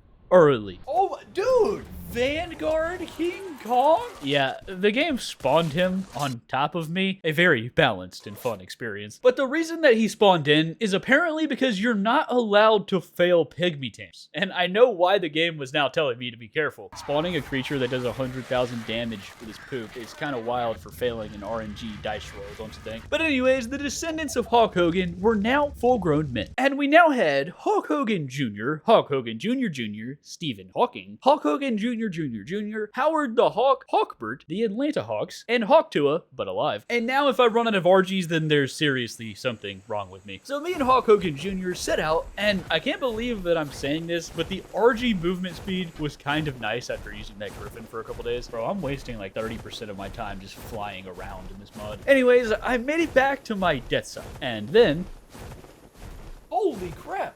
Literally. The monkey bodyguard was still aggroed on me, and this man was relentlessly yeeting his life-threatening feces directly at Hulk Hogan Jr. And I'm not gonna lie, I didn't think I was gonna make it, bro. But luckily, if I just don't stop moving, he misses by a few inches each time. And I managed to eventually kite him all the way off the ledge over here, and now he can't get back up. What a loser. But as I headed back to get my stuff, the game told me that the tame failed again. I was a bit worried because he already teleported the first time, and I definitely definitely didn't want that to happen again, but it didn't. And instead, something unexpected happened. Gigantopithecus pygmy has been tamed, yo. Apparently, each pygmy tree is like a taming chance, so even if the first few fail, it'll still keep going if you don't die to Harambe. And we actually got the tame. All right, let's get out of here, man. And before heading back to base, I decided to push my luck just a little bit more, because if I could get that Apex male Rex that I've been looking for, I would have everything that I needed to start fighting the bosses. But instead of finding an Apex Rex, I found this dude. Pygmy Argentavis, okay. The Pygmy Argentavis was all on his lonesome. Well, for now. We all know what's about to happen. But I still had 7 treats left, and I wanted to see if we could get the 2-for-1 Pygmy special. So I sprinted over to the young lad, gave him some candy, and immediately ran as far away as possible. The first treat failed, but I didn't see any cretins spawning out of thin air, so I stuck around for a minute. And after a couple more fails, well, it happened. Oh, the Mafia's here. The stinkiness had began. And this time, there was a random robot with a flamethrower. Ow, dude, what even are you? But long story short, I kited the Vanguard ape towards the ocean while dodging his stinky advances, failed to lure a pygmy with some candy, and ran away in defeat. It was pretty disappointing, to be honest. I thought I had enough treats, but it seems like I'm gonna need to make a whole lot more. And I still wasn't even sure how these pygmy guys work, but I wanted to make sure that there were no Apex Rexes around before I headed back. So on day 45, I roundhouse kicked a couple woolly rhinos for their pelt, almost perished in the process. Okay. And witnessed a level 1,250 Mega Carno with 300,000 health points just casually existing. But the east side of the desert is where things start to get interesting. And by interesting, I mean I'm probably gonna die. There was an Apex Griffin with 125k torpor for some reason, an Apex Archie, which I want, a unique Apex Tropical Crystal Wyvern, a Mega Aranio, a Prime Wild Argentavis, another Prime Wild Argentavis, an Apex Manticore. What is Greg doing here? Who only had 15k health actually, and there's a pretty interesting method of getting that. You'll see that later. And finally, an Apex Rex, level 765.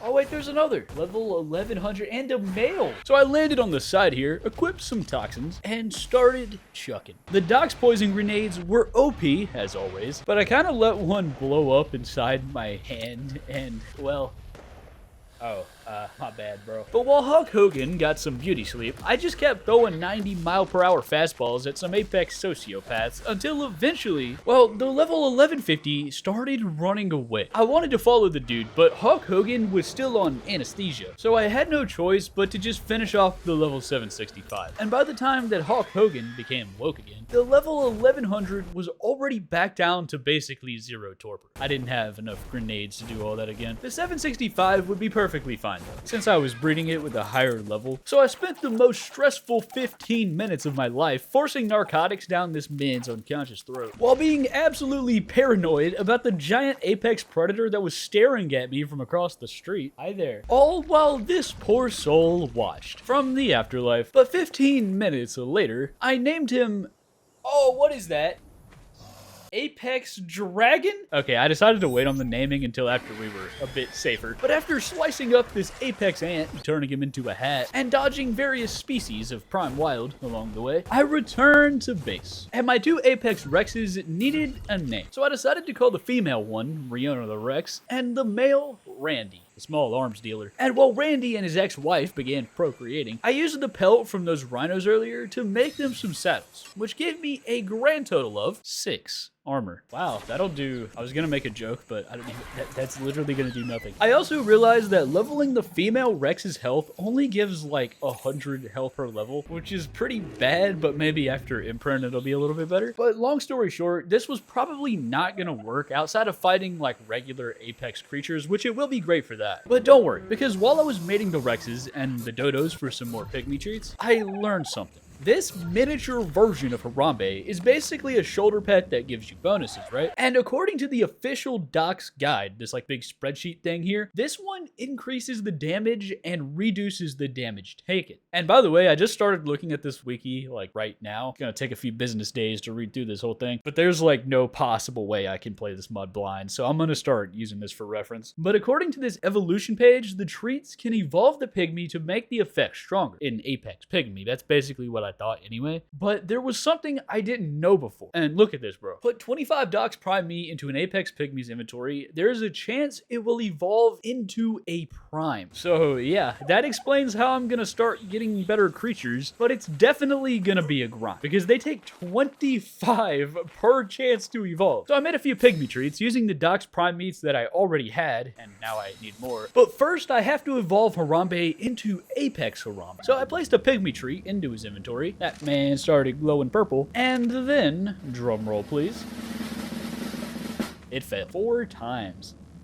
Well, that was disappointing. And Apex creatures like these dodos and rexes take an extremely long time to do the actual mating process. Like, it takes 5 minutes just for their mating bar to fill up and lay an egg. I would basically need to be able to AFK farm these dodo eggs for Pygmy trees, which means I needed an Oviraptor. But I'll worry about that later, because after bringing a few younglings into this world, I factory farmed the dodos for a bit longer, and I was gonna incubate a bunch of their eggs to actually expand the assembly line. But when I walked away for 2 seconds to check something upstairs,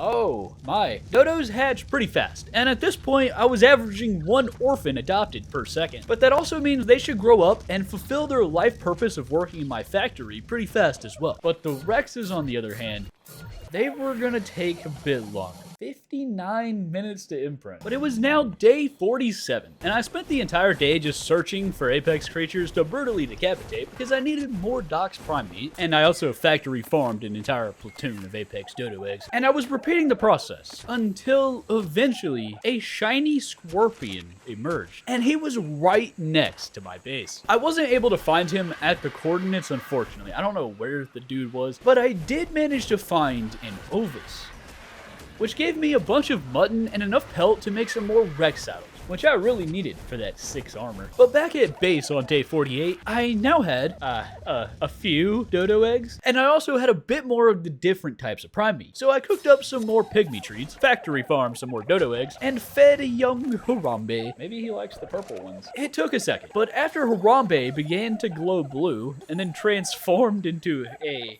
what is this? Well, he transformed into the exact same thing as he was before, but now he has a crown. These Apex Pygmies give a bigger boost to their stats, which is pretty great. But if I could scrounge together 25 DOX Prime meat, there's a chance that I can evolve this guy into a Prime King Kong. Yeah, that King Kong. If the evolution fails, I'm not sure what's gonna happen, but we'll deal with that later. Because I didn't have 25 Prime meat yet. But more importantly, the Rexes were now 18 years old. And you know what that means. It's time to join the military. It's time to see what these guys can do. And after making some more pygmy treats, just in case I find a young orphan on my travels, I left the female Rex behind just because eggs. It was time to take on some Apex predators. I just needed 4 more of the prime meat to try and evolve Harambe to a prime. And the desert was crawling with Apex dudes early. So that was my first destination. But when I arrived, well, there was an Apex Aloe, but also I forgot Harambe. The Apex Aloe was very healthy. That's terrifying. But nothing in this mod has been easy, and it was now or never. So I summoned my indentured children and declared war.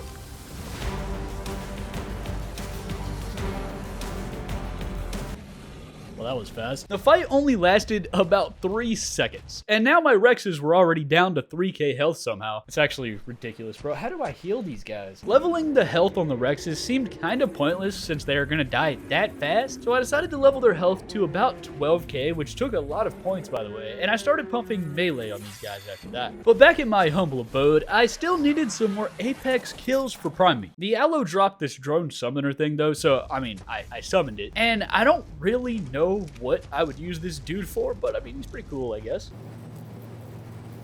Anyways, there's a recipe for DOX health regen inside the DOX crafting bench, but it requires DOX Prime Meat. And it seems a little bit counterintuitive to use something that I'm actively trying to grind, but it was all good because I didn't actually need to make these because the mod creatures heal very fast. And by the time I made it back to the desert, they were already fully up. So I decided to name my platoon after some of my YouTube members in my Discord server.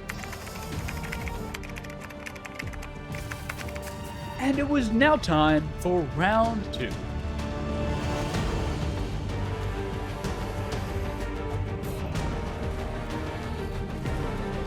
Ascendant DOX rifle. I wonder how much torpor that would do with the DOX Strength Arc things. The Rexes were putting in some work, but our kill streak was unfortunately interrupted when I saw this young man from earlier. I really wanted one of these pygmy RGs because it could evolve into a prime flyer, and that just seems amazingly overpowered. So I waited on the young lad to land. He did not, and I was forced to take matters into my own hands. Alright, cut that part out. I pulled out my bola, sent that thing flying, and ladies and gentlemen, we got him. First try, by the way. But while I was tied up, I gently placed 9 treats into his chomper, while praying that Harambe's poop doesn't smite me for 20,000 damage. But luckily, when Harambe inevitably showed up, angry as always, I managed to hide on top of this pillar, where he can't get me. And it took a while, and all of my pygmy treats. But long story short, I managed to hide from the monkey man, and the pygmy RG was tamed. Alright, let's get out of here. The RG Pygmies give an XP boost, a stamina regen boost, and some damage and damage reduction. It is less damage and reduction than Harambe gives, but the stamina regen, I mean, that could be pretty useful in some cases. I mainly just wanted to evolve it into a prime, to be honest, because I needed a better flyer. Anyways, I ended off my evening by slaying some more of my Apex neighbors, and I stumbled across a pygmy Pteranodon and a pygmy Jerboa over on the west side of the desert. According to the wiki, the Jerboa just gives a 20% damage increase with no reduction, which is a lot worse than the Gigantopithecus. But he does have some other effects if you take him to prime form. The PT, on the other hand, increases damage by 35%, but he decreases resistance. My boys are gonna die in 2 seconds instead of 3 with that young man on my team. So after I spent my afternoon extracting the life from some desert civilians, I'll come back for you later. Day 50 began, and there were like 3 things on my to-do list today that I had to get done. First of all, I had this new DOX advanced long neck from that Apex strike earlier, and it made me kind of want to test out this poison rifle, this DOX superior bow, and maybe even some of the other weapons in this mod. But before I could do that, this happened. A shiny punk Pelagornis. He was at 7450 on the map, which was really close by. Wait, I think I see him. This brother was a passive tame, but I'm not really sure if I need any Pelagornis with 900 health, because why? And definitely not any punk ones. So I decided to lodge Hawk Hogan's talons directly into his very shining wings. And the loot was kinda bad, but at least I got a lizard chibi. Why is he wearing a fedora? You're a lizard. Harry. Anyways, after I made some more treats for pygmies, I fed the pygmy version of Stephen Hawking, and bro liked it so much that he became a sphere. Why'd he spawn on the other side of the wall? I'm gonna try and evolve Harambe into a prime very soon as I get some more prime. But my very first course of action was doing some testing. And my first test subject would be Mr. Carnold here. Oh, the flame arrows in the DOX bow were pretty decent, but it did seem like more of an early game thing that I never really needed and I couldn't even make when I was early game. And the DOX poison rifle, on the other hand, was pretty interesting. It was basically a fully automatic, handheld plant species X turret, and it dealt pretty decent damage and even some torpor. Get wrecked. But the thing breaks so fast, and you get it so late into the game. I mean, I just don't really see myself using this. But there were a ton of other DOX weapons as well. You can't actually craft them though, so it's just up to the RNG gods when I kill Apex degenerates if I ever get to use them. But back to the task at hand, the DOX prime meat situation, it was getting a bit grindy. So I'll spare you guys and skip past some murderous activities. But on day 51, while I was still looking for some more Apex aloes, I found this. What is that? It looked kind of like the Broodmother, but her health was only 10k, and I thought that I could handle it. So I summoned the squadron, entered the battlefield, and then instant regret. She's doing 1,000 damage per shot? Oh wait, no, she's getting destroyed.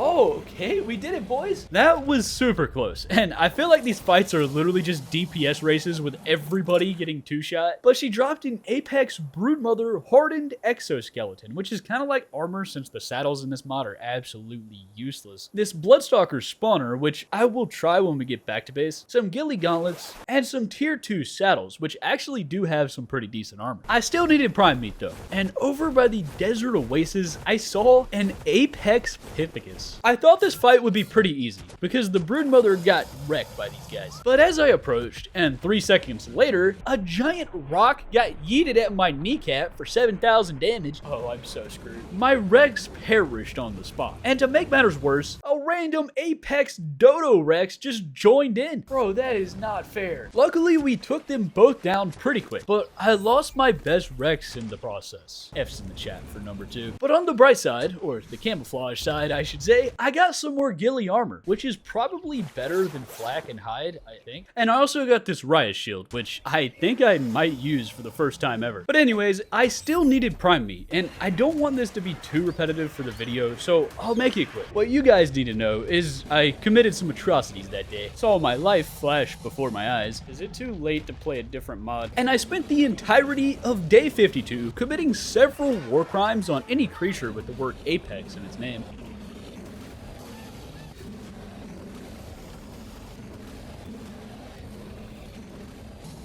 The swamp was kind of insane for Apex Sarcos, but that entire violent escapade gave me a ton of loot. In fact, I had so much loot that Hulk Hogan is now too fat to move. But after unloading some stuff into the ocean, like a true environmentalist, I made it back, and I have a few huge discoveries to report. First of all, Spider Flag. It doesn't do anything, it's just kind of cool. And second of all, Bloodstalker. Oh, this dude's stats are actually kind of good. But anyways, after a solid 2 days of cold-blooded murder, I had just over 50 DOX Prime meat in the crafting station, which may seem like a lot, but it takes 25 per attempt at evolving Harambe. I had 2 attempts here, so I placed 25 of the Primus cuts of Callian on Harambe's forehead, and a few seconds later, that man became a circle. The evolution was a success, I think. I just had to use this token, and when I did, bro was green. Oxygen greatly increased. That's an interesting ability for a monkey man. But when I saw Harambe's stat sheet, my excitement, it was over. My disappointment is immeasurable, and my day is ruined. His health was only 13k versus the Prime Wilds having over 200k in most cases. I guess I kind of expected that since everything just gets heavily nerfed upon me taming it, but it was still super annoying. But when I headed back to the beach to test his damage, well, he can throw poop, and we all know how OP that was, but it was kind of hard to aim because it's hitting like above my crosshair for some reason. But when I finally figured it out, oh, it's over 9,000. This might actually work. Unfortunately, his health doesn't go up very much per level either, but his melee increase was pretty decent. Overall, I was pretty impressed until I tried to sprint. That took forever. Why does he move like that? Bro, this is just awful. Anyways, I decimated about 20% of the population to increase Harambe's combat skills,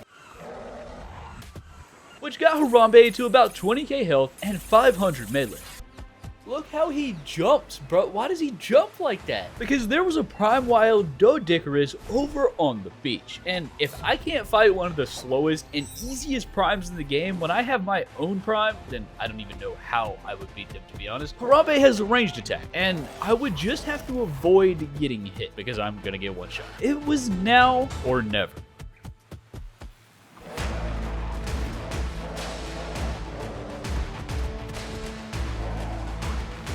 Oh my.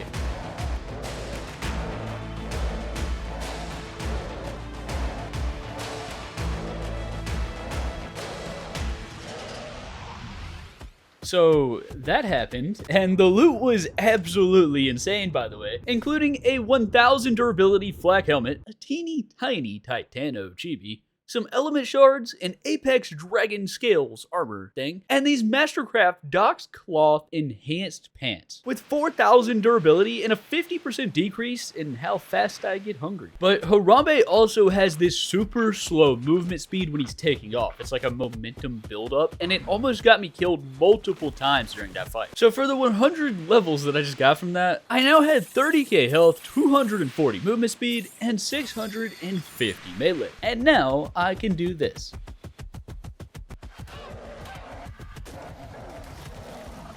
Anyways, that was super high risk, but it was also super high reward. I'm not really sure if that makes me want to fight these guys more or less, but I did know one thing. I'm spending my last 25 DOX Prime meat on Stephen Hawking.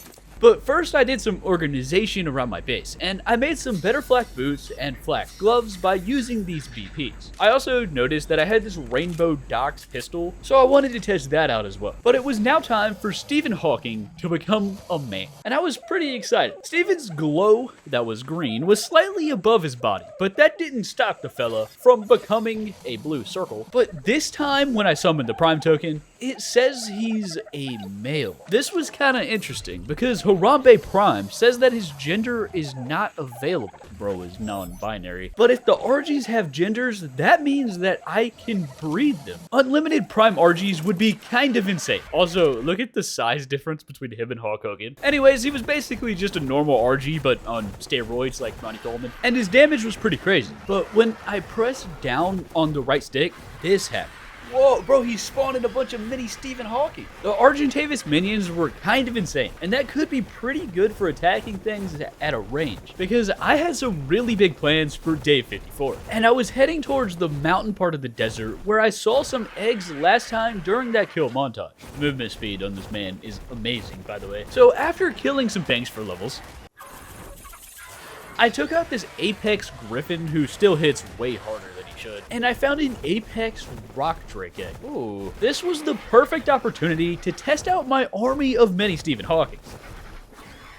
Get him, boys. The squadron of Stevens absolutely obliterated Drake in his prime. And he dropped a Tech Rex saddle, which is actually kind of useful since I do have some Apex Rexes back at base. But then, when I turned around, I saw this. Apex Ice Manticore Prime Wild Z. Yikes. So, after that, I stole someone's child and smited some heathens out of existence. Why are they giving me so many Rex saddles? And then day 55 began, and I had made my way to the east side of the desert. But why was I here, you might ask? Because over here, at this little peninsula part on the top right, there's not one, not two, but 3 Apex Wyverns, and an Apex Dragon named Doug. Side note, aren't dragons and wyverns like literally the same thing? Is somebody tell me what the difference is, please? Anyways, Doug was guarding a nest, meaning if I exterminated him, well, he would no longer be a father, meaning there would be a new orphan for me to adopt, and I could have my own version of Doug. But that's not all, because over on the other side of Doug's house was his neighbor, an Apex Manticore X. His name is Greg, who also has a child. And you can't grab eggs in this mod without, first of all, being level 127, but also you have to defeat their parents. So despite that being kind of messed up, I 100% have to end Greg's career. So what I was planning on doing for today was fighting the Manticore, because he seems way easier than the dragon. But then I saw his homeboys were visiting the crib. Mega Oranio, Prime Wild Mantis. Okay, I'm gonna head out. Greg had some very powerful friends, but Doug, on the other hand, Doug was all on his lonesome at home. What a loser. So I summoned Harambe, stepped on a cactus, and overhand yeeted some fecal matter directly at Doug's nostril. But what happened next, ladies and gentlemen, I'll just let you watch. Oh, okay. That was extremely close. Doug only survived for about 0.8 seconds, but in that time, he managed to breathe fire for 2k damage per tick.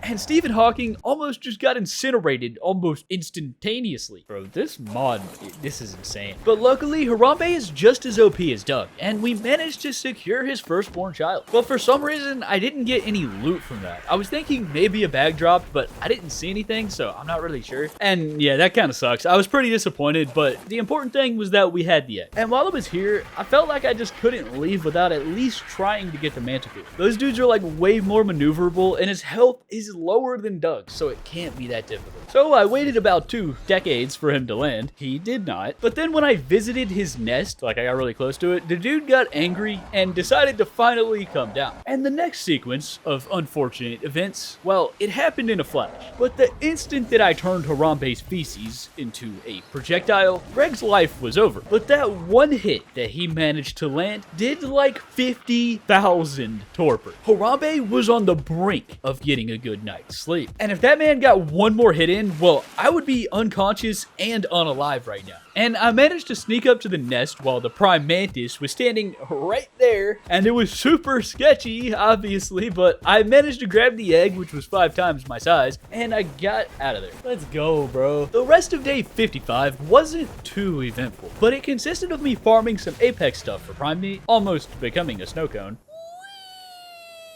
farming some more Apex stuff on the long scenic route home, and making it successfully back to base. Because on day 56, after equipping the saddles that I got onto my Rex army, we got a Tech Rex and a Skeleton Rex now, I had 3 entire eggs that I needed to hatch. Unfortunately, my one little measly air conditioner was nowhere near enough to incubate any of these guys, so I scrounged together every single metal ingot inside my base to make 5 more industrial air conditioners. And for some reason, it doesn't let me place them in certain spots in here. It says like the structure can't be placed or whatever. So it looks like this. Yeah, I know it looks terrible, okay? That's like the only spot I could put it. Anyways, the important thing is that we had enough to incubate the eggs.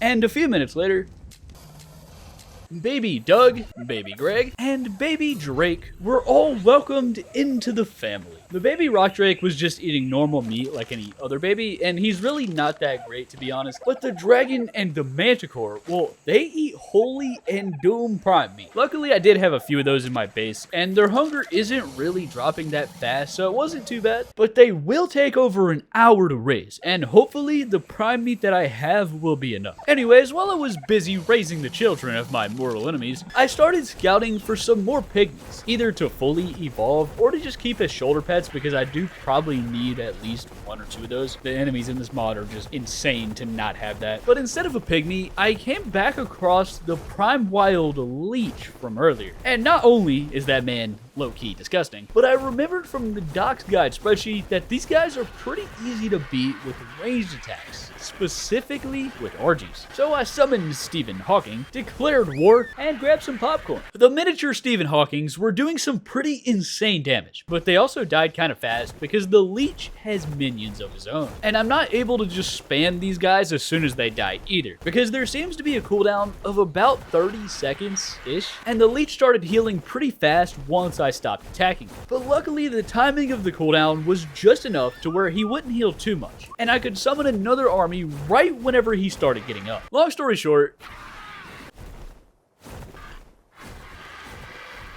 the prime wild leech had been defeated. That took a lot longer than what I showed in the video. And once I made it safely to safety, I checked the loot. And this man, somehow, this leech man, had a Mosasaur tech saddle, a tech bow, some drone tank hardened armor, I don't even know what that is, and an Ascendant DOX Riot Enhanced helmet with 20,000 durability. I also tried fighting the other prime wild leech as well, but the dude just kept going under the water like a coward where my RGs couldn't hit him, and he was healing up down there. So yeah, that wasn't gonna work, and I'm definitely not fighting that man directly, but I still had some more time to kill before Doug and Greg were full-grown men. So I continued searching for pygmies, and for some reason, I didn't find anything for a while. And then all at once, I found this. Pygmy Argentavis, Pygmy Doedicurus, Pygmy Pteranodon. Or are they spawning in like groups or something? I wanted to get all 3, obviously. And the RG was a female to breed with Steven. But the one I was the most excited about was the Doan, because I haven't tried that guy yet, and he's going first. So I placed 19 homemade treats inside his circular jaw and prepared for Harambe to visit me and try to end my life. But then it worked first try. The Doed was tamed, and Harambe didn't even have the respect to show up. And while this dude was sitting on my shoulder, he provided a defense boost to me and Stephen Hawking. But I still had 36 more treats, so I split the stack in half, threw a bola into the heavens at a young man's ankle, because you always gotta prevent the man from running away that you're trying to gaslight into being your friend. It didn't work, by the way.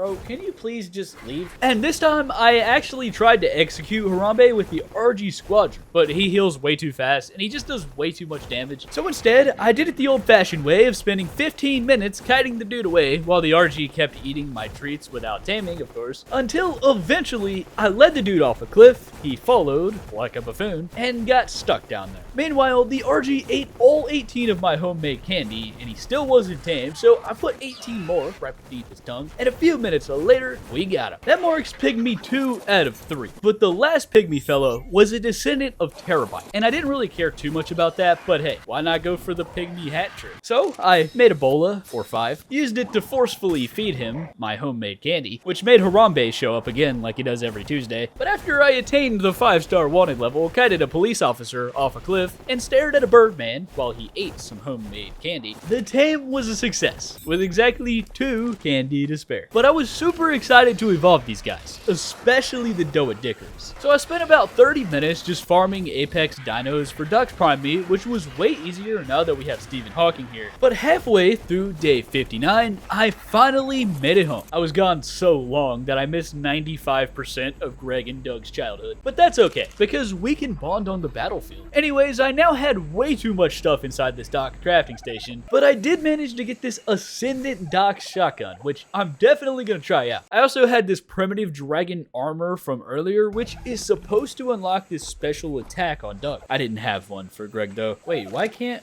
I ride him? Cannot ride until you prove your worth. Collect prime kibble from prime wild kills. So for some reason, I have to kill a bunch of prime wilds before I'm allowed to ride in Apex. But according to the wiki, both of these guys can be evolved into super strong in-game forms. So I guess it kind of makes sense, but their Apex form better be worth it, bro. Anyways, I needed to kill some prime wilds without the assistance of Greg or Doug. And luckily, I had a backup plan. And I'm not talking about this guy. My backup plan were these fine gentlemen. I'm going to evolve these guys. And Terabyte Prime is probably going to stay a shoulder pet for now, because when I mount a creature, he provides a 35% damage boost, which is kind of insane. And he also makes me take more damage, but we're not going to talk about that because I get one shot anyways. But the Pygmy Doed and the Pygmy Argentavis, on the other hand, well, they're eating good tonight. I had various flavors of Pygmy treats, ready to induce their evolution. And after a few failed attempts, we had not 1, but 2 circles.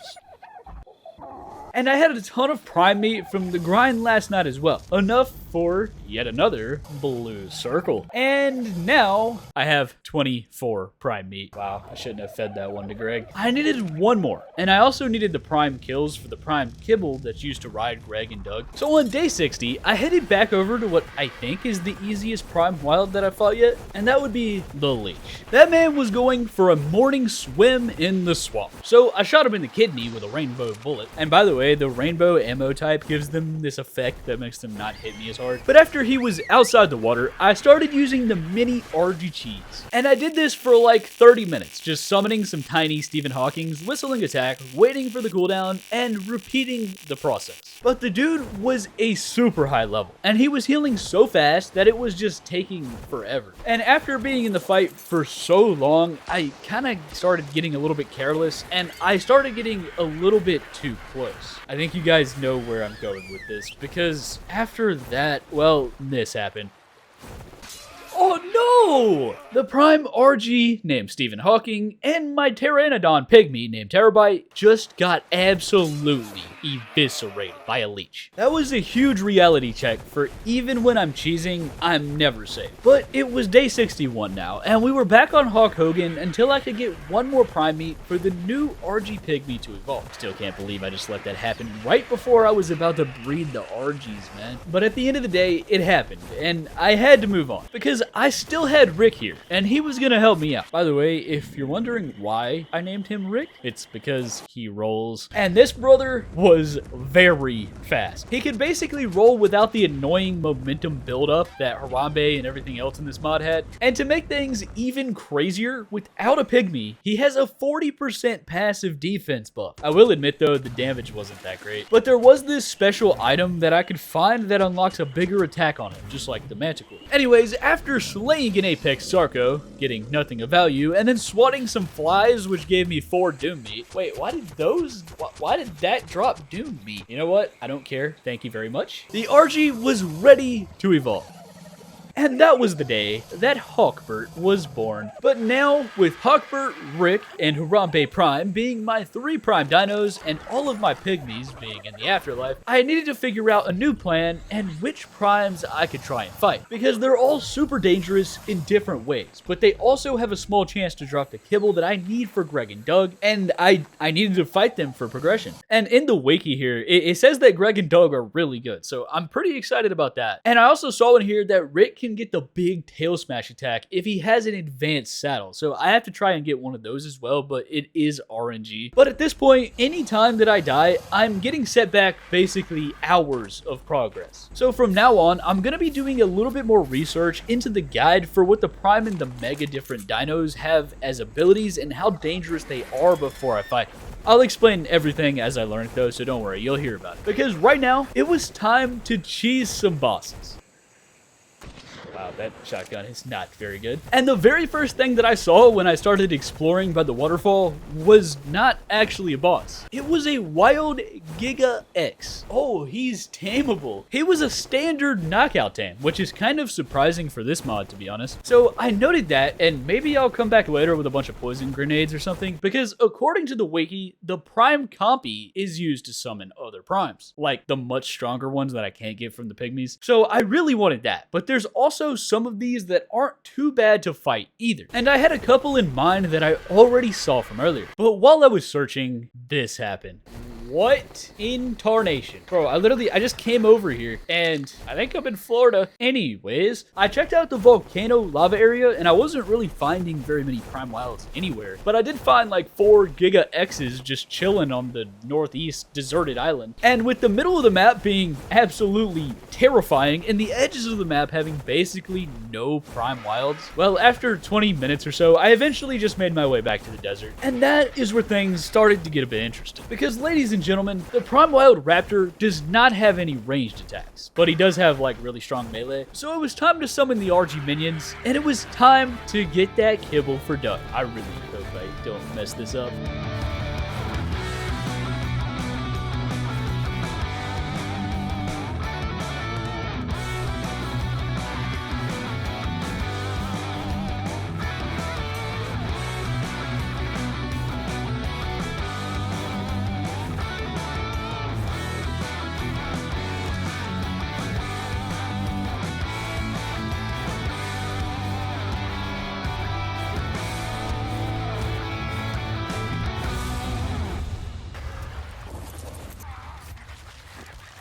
Oh, we got the Prime. And just like that, the Prime kibble was secured. And that wasn't all, because I just got some enhanced hide pants, which give me 100% XP bonus. Yeah, I think that's way better than a 50% food reduction. And some cloth boots that give me 50% increased movement speed, which means that these cloth boots are somehow better than the riot gear that I got from the Scorpion. Fair enough. Anyways, I also got a DOX Flaming Assault Rifle, some insane saddles, a Prime Leech power-up if I ever tame one of those guys, and 2 pygmy summoning tokens, which saves me so much time. And on the way back to my humble abode, when I saw this Prime Raptor in the water, well, I tried to cheese him with the RG again, because sometimes, like raptors and some things, they can't attack you when they're swimming, but the dude just explodes for 70k damage every 2 seconds and completely wipes out my entire army of Stephen Hawkings. Anyways, I was pretty excited about the 2 pygmy tokens, so when I made it home, I instantly popped both of them things, which gave me a pygmy doed and a pygmy club penguin. Oh, okay, I like that.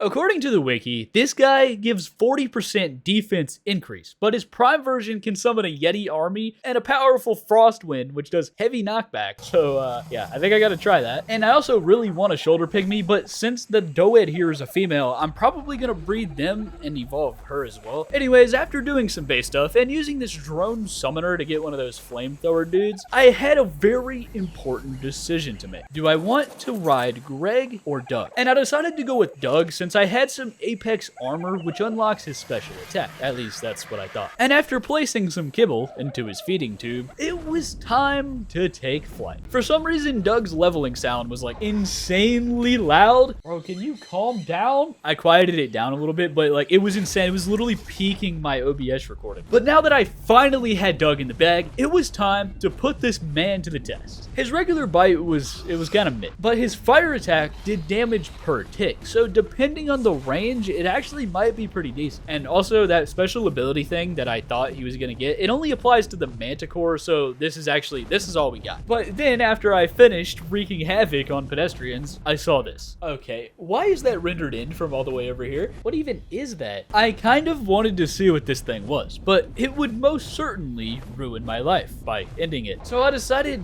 not to do that, and I carried on with my day, which consisted of a nationwide search for Mr. Raptor in his prime. I was still using Hawkbert, by the way, because Doug is slower than my grandma. But this was the same raptor that I saw earlier, and for some reason, I just couldn't find the dude. Like, I don't know if I was just stupid or if he's a magician, but it took a significant amount of time. Oh, wait, was he here this entire time? I'm pretty sure that Doug can take this man, and it was time to teach him a lesson about respecting the time of his elders. And since he doesn't have any ranged attacks, I essentially just spammed Doug's Fire Breath, which does like 400 damage per tick, basically 2,000 per exhale. And I just did that like 70 times, landing for stamina every now and then with Doug's giant turn radius. Doug's turning is awful. I had to make sure to be very careful not to get too close because this man will hit for 40k damage in an AoE, but eventually, after a whole lot of fire, he was down. And I inherited all of his worldly possessions. Dodo Wyvern Scales, a DOX Tech Rifle, okay. DOX Fabby Sniper, Enhanced Chitin Helmet, 500% increased Torpor. And by the way, if you get a full set of DOX armor, it gives your Tame a 25% defense bonus. So I really needed some good luck with these drops. But he also gave Doug 76 levels, which went straight into stamina, because all that fire breath has Doug looking like a member of the Chainsmokers, and the rest into melee, which got us up to 800 damage per tick. So after swerving an Apex Pithecus that had dreams of pitching in the MLB, I crushed his dreams by killing him, and spent about half a day trying to figure out what items at my base might be able to help me and trying to come up with a new plan. Because at this point, I was a bit stuck. I was a bit unsure of like where I'm actually supposed to go from here to progress. And I'll explain everything that I learned very soon. But first, I held a pygmy doehead at gunpoint until she evolved. It took 10 candy, by the way. But when she did, well, this happened. Wait, excuse me, did you just become a male? The entire reason I evolved the doehead was to breed, but I don't think that's gonna work. I'm gonna have to get some more since the genders re-roll when you evolve. But inside my DOX smithy, the main items that might be useful for progression are these two weapons. The DOX Tech Rifle, which takes element, and the DOX Fabby Sniper, which shoots exploding bullets. That's gotta be insane. But they're super expensive, requiring gunpowder, propellant, and titanium and tungsten ingots. So I dedicated the rest of day 65 to getting the materials to make this DOX high output forge. And on day 66, I had about 800 raw titanium and tungsten ready to cook up. And when it comes to smelting minerals, this DOX forge was faster than Usain Bolt. By the time I got done writing this sentence of my script that I'm speaking right now, the brother had 100 tungsten ingots just chilling in there. And that was just enough to craft 70 exploding sniper bullets. And since I did still need one prime kibble for Greg, I knew exactly who to test these on. Hello, sir. The Fabby did a bit over 1,000 damage per shot, but it probably does significantly more to flyers due to their multipliers and the damage over time. But I desperately needed the prime kibble, and I needed it like now. So I just sat here spamming the RG minion thing for another 15 minutes to execute a leech. And this guy gave me an unstable flak chest piece, which is actually like, it's really good. It's one of the best ones in the mod. But unfortunately, there was no prime kibble. So now it was all up to his leech roommate. When I sniped that man in his non-existent arm, well, he got angry and he began raining death upon a random Bronto. Bro was in the wrong place at the wrong time. And I was getting pretty good at fighting these guys, but it still does take me like 10 minutes each time because they have so much health. But anyways, this time I got it. A singular prime kibble. and this cloth shirt, which repels bugs and small mammals, and a poison pistol, which slows enemies, which is actually kind of cool. So when I made it back to base, I force-fed Greg some foreign substances, which immediately made him submit to me. And right away, when we took flight, I could instantly feel the difference in maneuverability between Greg and Doug. Oh, I can like actually strafe. But that wasn't enough on its own, because it was time to see if he was any good. So I made my way to the beach, located a target, and his basic attack was very basic. And his tail sting convinced my mortal enemies to sleep on the job. But the final attack, the main event, the sea attack, does this. Alright, yeah, that was kind of decent. I can't use any of these while flying though, unfortunately, because I need the special saddle armor thing to unlock his X attack, which is the only ranged one. And that means that he's basically useless right now with no range. But the one redeeming quality that this man named Greg still possesses, I can equip weapons from his back. The most basic of features that for some reason nothing has in this mod. Well, actually some things do, but I just kind of didn't realize it yet. So yeah, when we get some element, the tech rifle with that, or even the Fabby sniper, that's gonna be pretty good. But anyways, Greg's gonna collect dust here until we get that saddle. And I was about to do some research to figure out where I can find prime copies. And you'll see why later, because a few seconds later after that thought went into my head, I was interrupted by this bounty. Prime Scorpion. 65 latitude, 59 longitude. Write that down, write that down. I had 12 measly minutes to end this man's career. So I saddled up Hawkbert, whipped out the map, and it seemed like bro was living rent-free over by the green obelisk. So I headed over there, but when I arrived, oh please no, I almost got sniped by an aimbotter. Why did he aggro from that far away? There was also a prime wild manticore on the side of the mountain, but directly in between those two degenerates. I found him. Oh, there he is. And I had 9 minutes left. Get him, boys.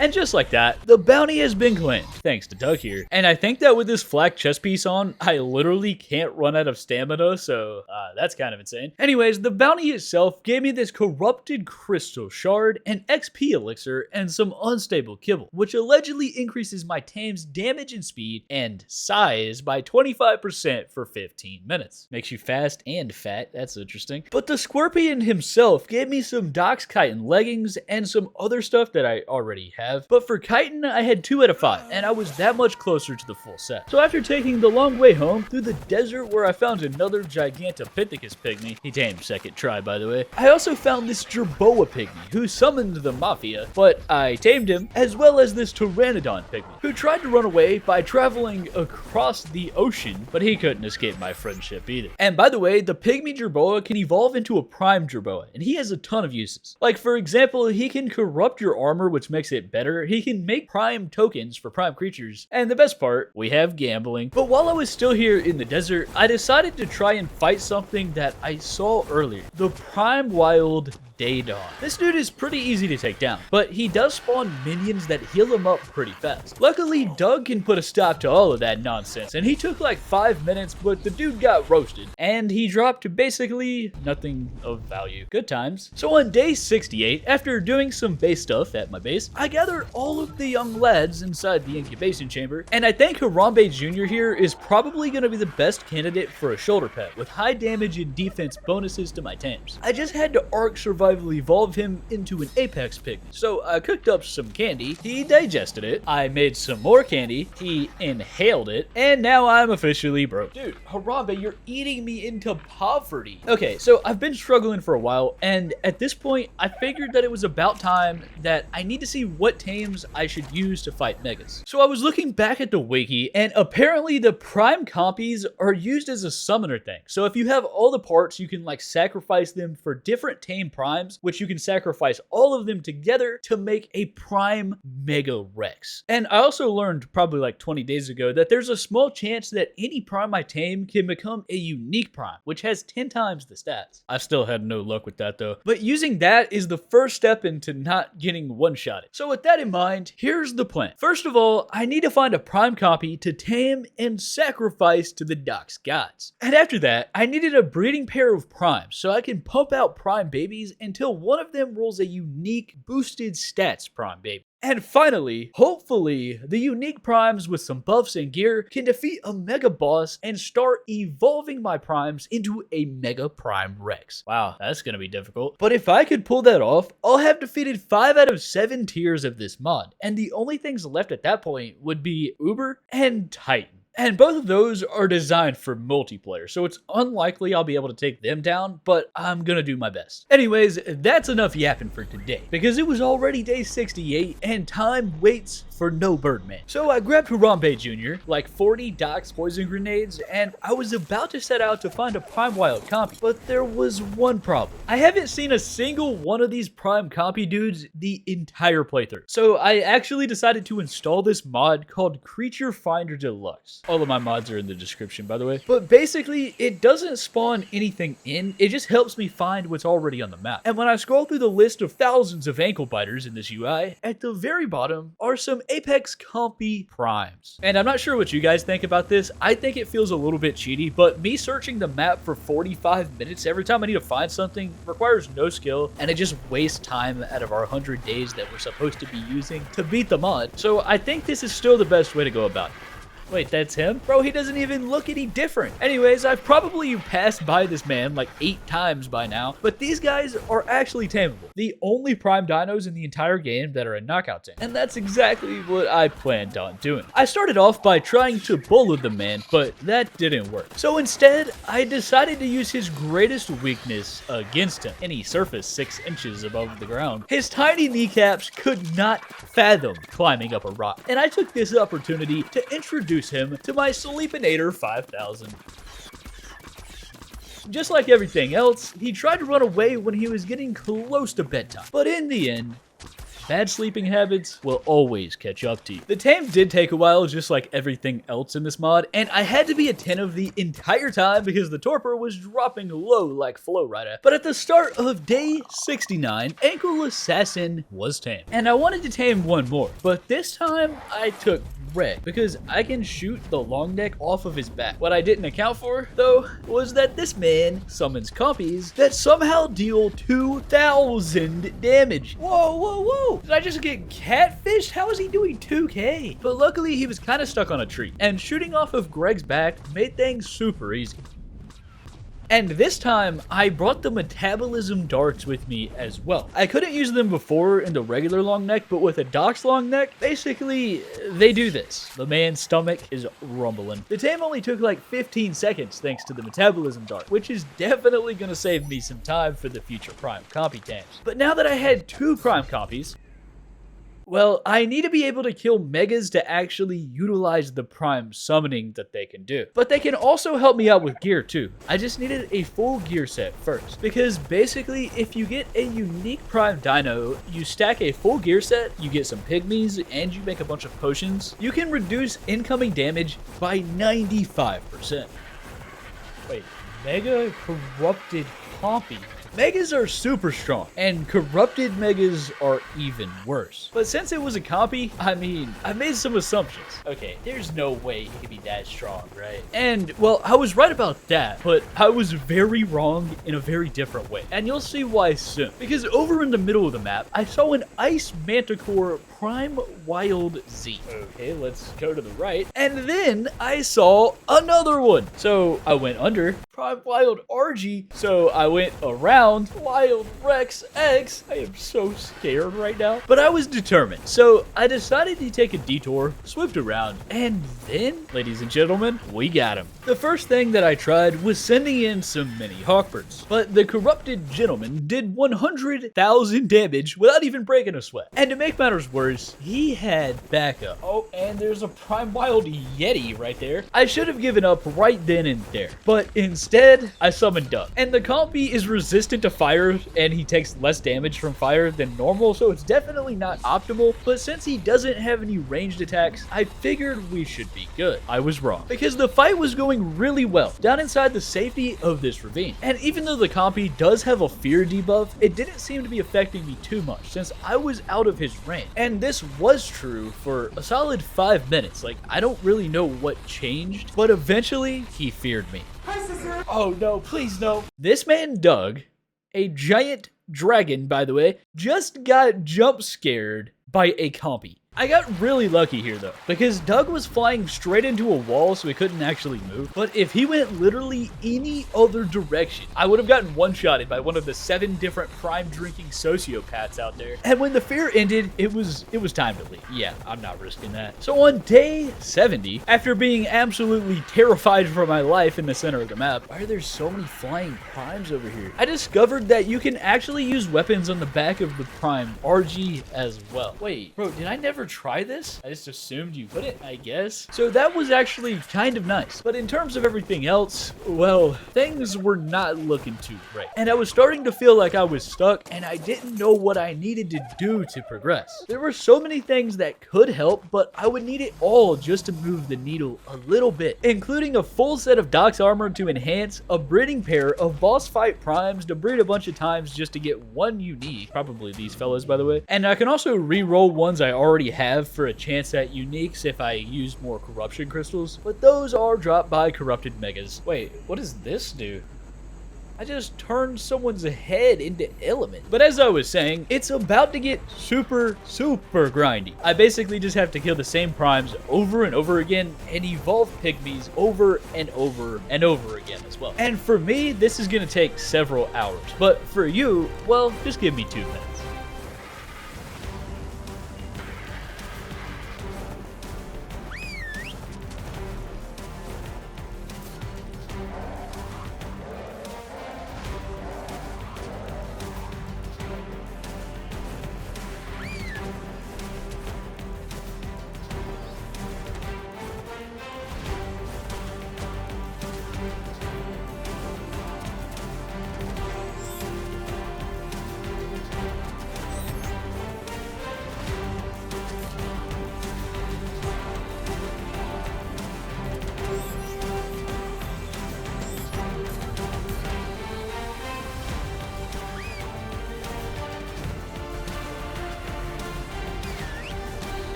$79.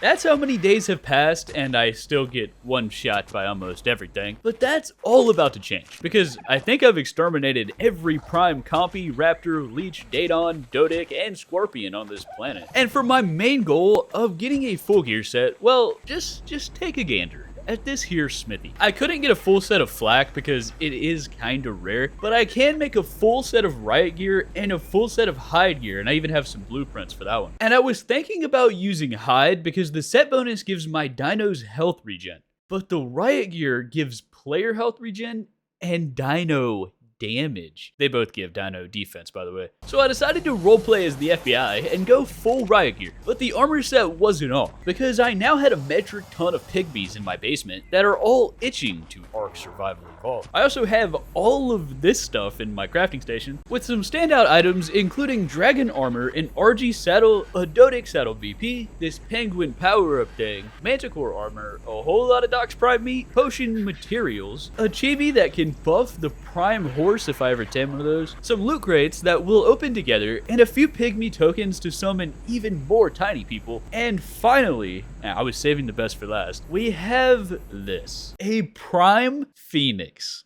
This guy dropped from a prime Daedon, and I was pretty confused when it happened because I thought primes only dropped from megas, and most of them do, but the Phoenix can actually be dropped from primes or megas. So yeah, I guess I got pretty lucky, or maybe it's probably just because I grinded for 5 hours. But anyways, it was time to do a bit of gambling, and we had about 15 of these loot crates to open. So I popped every last one of them things like a true gambler, and in total, I got 5 prime heart relics, which are used to summon higher tier dinos, 100 element, and some potion ingredients. And from the pygmy token spawner things, I got 2 club penguins, a jerboa, a doed, and Harambe Jr. And those 5 young lads bring our total amount of pygmies living in my basement to 12, which means that I now have 12 chances at getting a unique evolution with 10 times the stats. If I don't get at least 1 from this, I might be cooked. And I was pretty excited, to be honest. So after harvesting the crops and crafting some red and purple pygmies, pygmy trees to try and save the holy and doom meat because they give buffs. I had about 50 tries at making an apex pygmy, but right off the bat, it didn't start out too well because we instantly got a triple failure. So much for third time's the charm. But I continued on, and after giving out more candy than I do every year on Halloween. Excuse me, get down here, young man. Day 80 began, and I now had 3 Apex Doed Pygmies, 2 RGs, and 2 Descendants of Harambe. Also, the Pteranodons and the Club Penguins don't have Apex versions because they can go like straight to Prime. But now it was time for the main event, evolving some Primes and praying to the DOX gods that they're unique and not normies. And the first contestant on Don't Be a Normie is Club Penguin here. Step right up, kind sir. I really wanted to try the Penguins first, just because I haven't tried them yet. There was really no other reason. But after witnessing a Penguin Man go full circle, I decided to go ahead and pop the token. And this is what we got.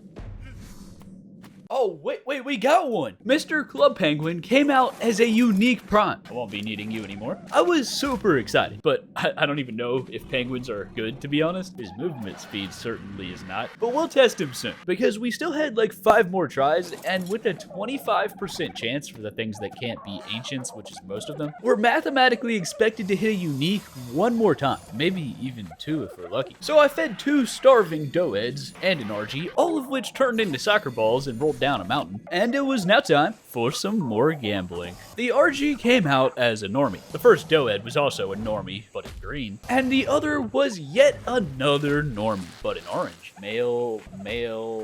Bro, I have 4 male Doeds. All I wanted was 1 female to start breeding these guys for unlimited chances at a unique. So I decided to go ahead and try the last pygmy. But when I used the summoner, oh, he's a male too.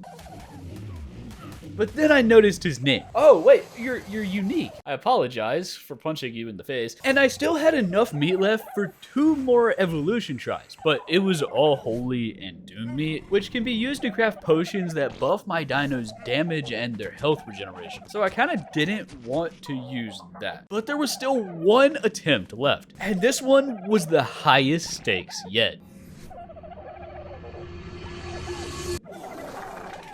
Well, it was worth a try. I'm not sure how good the Phoenix will be since he's not unique. His stats are kind of bad, but I'll definitely try him out. I was much more excited though at my defense because Apex Harambe Jr. here will provide a 17% defense and a 20% damage boost. The Riot Gear set will provide 25% damage and defense. Bro, can you stop? I'm trying to tell them about my gear.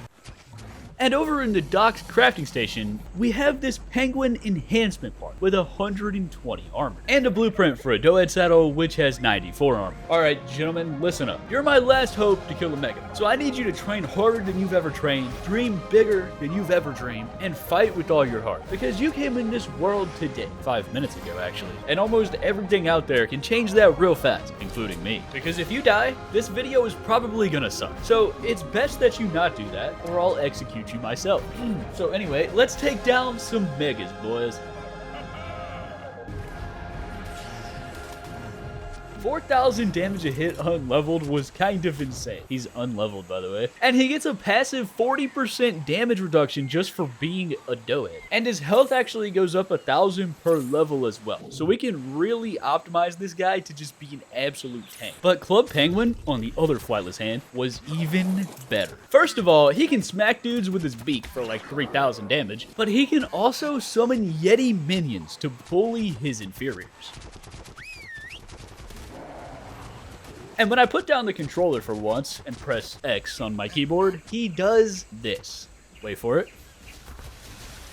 Oh my, this dude's kinda cracked. Yeah, his X attack literally just eviscerates everything that lives. And it hits for like 20k, by the way. The big downside for that is that I can't move while I'm doing it, which you'll see is a bit of a problem later. But on top of all of that, he also has temperature regulation to prevent me from visiting hypothermia land. And his saddle thing gives me a 25% increase to his health, speed, and torpor. We need to protect this man at all costs. I didn't really want to level these guys just yet because I wanted to do a little bit of research and see what the levels they're going to be best used for. And I was so excited about testing these two upstanding citizens that I completely forgot about this dude. But he was kind of forgetful, to be honest. Hot Wing was incredibly slow, but his damage was pretty solid. He also had this fireball attack thing, which I'm pretty sure is the main use for one of these guys, because the health is absolutely horrendous, and he has no saddle to reduce damage. But I could definitely see the fireball attack from like super far range being used to cheese something. But anyways, I headed back to base to regroup and decide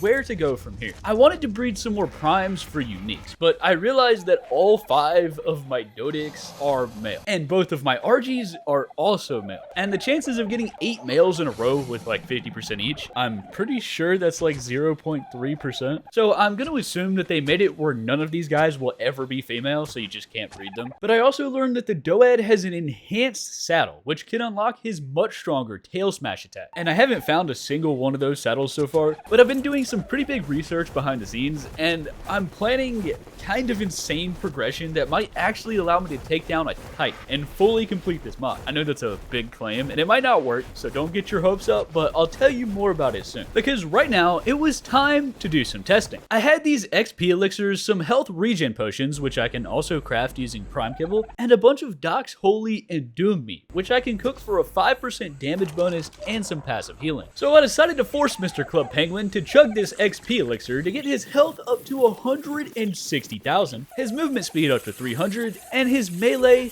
to 700. I did a bit more health than melee because the giant AoE ice attack thing is fixed and it doesn't actually scale off melee. And I also did something very similar with rock and roll, but I put a little bit more in health to make him tanky, and I'm hoping that when he gets that saddle upgrade, the melee will do some work. And it took a few minutes for Club Penguin to heal up, but once he was over 100k, it was time to put my theory of this man being good against flyers to the test.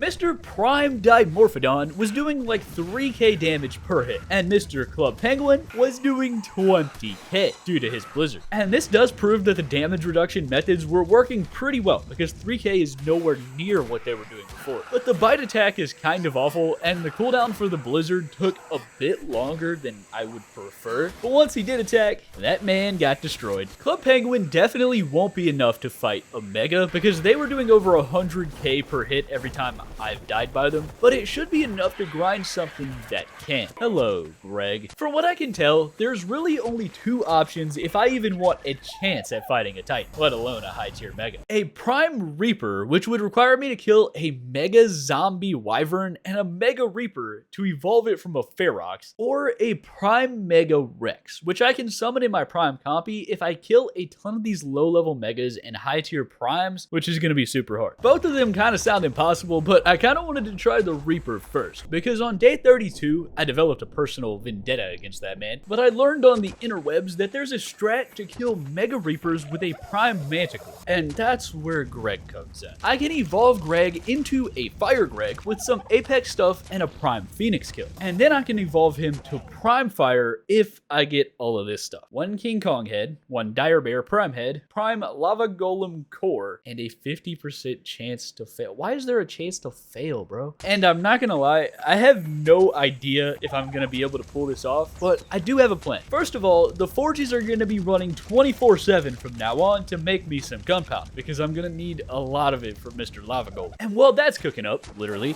I need some tributes to make Greg spit flames. I need 2 Apex Fire Wyvern Talons, 3 Dragon Stones, a Dodo Rex head, and finally, a Prime Phoenix head. And then after that, it's going to get a lot worse, but one step at a time, because I think Club Penguin can take on all of that in this mod, because ice damage is strong against fire. I am a bit worried about the Prime Phoenix though. So on day 82, after steamrolling a lightning enthusiast, I headed towards the southeast part of the desert, where I found Doug, Greg, and the Wyvern Mafia last time. But this time when I arrived, well, the Wyverns were still there. So I sent my goons to clip their fingernails, stole their poisonous child, and I just needed 1 more Fire Talon, the Dragon Stones, and the Dodo Rex head before I could take on a Phoenix. All of these are Apex, by the way, so I won't spend too much time talking about it. It's pretty easy. But there were 2 of Doug's ancestors living rent-free nearby. So I evicted them from life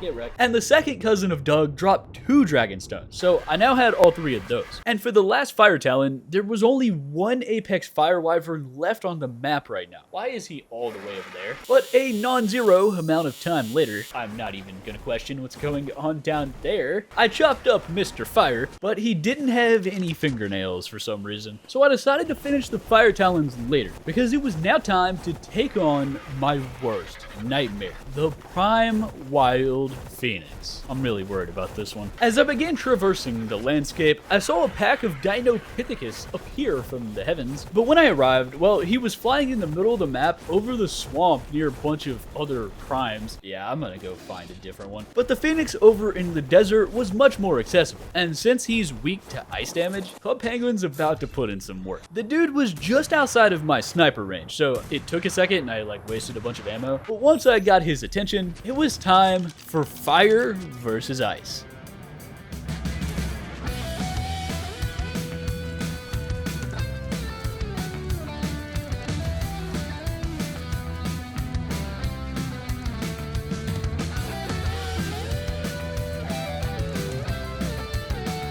Let's go, man. That went extremely well. And also, I didn't mention it earlier, but Club Penguin has this like knockback thing where he just looks at dudes and they die from his aura. So back over at my base, I organized my items and reevaluated. I had the Prime Phoenix head, a Fire Talon, and 3 Dragonstones. So all I needed now was 1 more Fire Talon. Oh, I just realized that the other one's not an Apex Talon. All right, who wants to die next?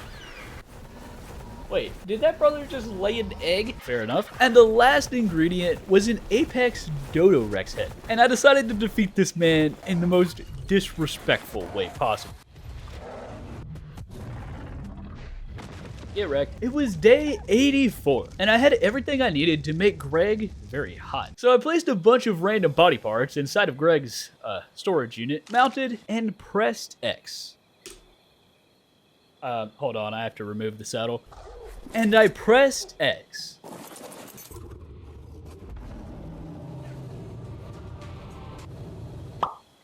Oh, I was not expecting that to happen. Apparently, Greg just became a child, and it took a few minutes for them to incubate. But allow me to introduce you to the 2 newest members of our tribe. Greg, but kinda hot this time, and Charizard. These guys were gonna take a while before they were grown up. So in the meantime, I decided that I should prepare for his next evolution. Greg is about to go from a Fire Manticore to a Prime Fire Manticore. But I needed 1 King Kong Prime Head, 1 Dire Bear Prime Head, and 1 Lava Golem Horde. All 3 of these were absolutely terrifying, especially the Lava Golem and the Dire Bear, and you'll see why the Dire Bear is so crazy. But the main reason that I'm doing so well right now versus before is because I made a different save file behind the scenes that I'm using to do test fights and kind of see how strong different things are and what I can take on with what. It's making the video take forever to record, by the way. I'm spending more time doing research than playing the game, but I just cannot afford to die and lose like 10 hours of progress. And because of that, the method you're about to see is very cheesy. But cheese is one of my favorite foods. So here's what I did. First of all, I placed a 3-high 1x1 box.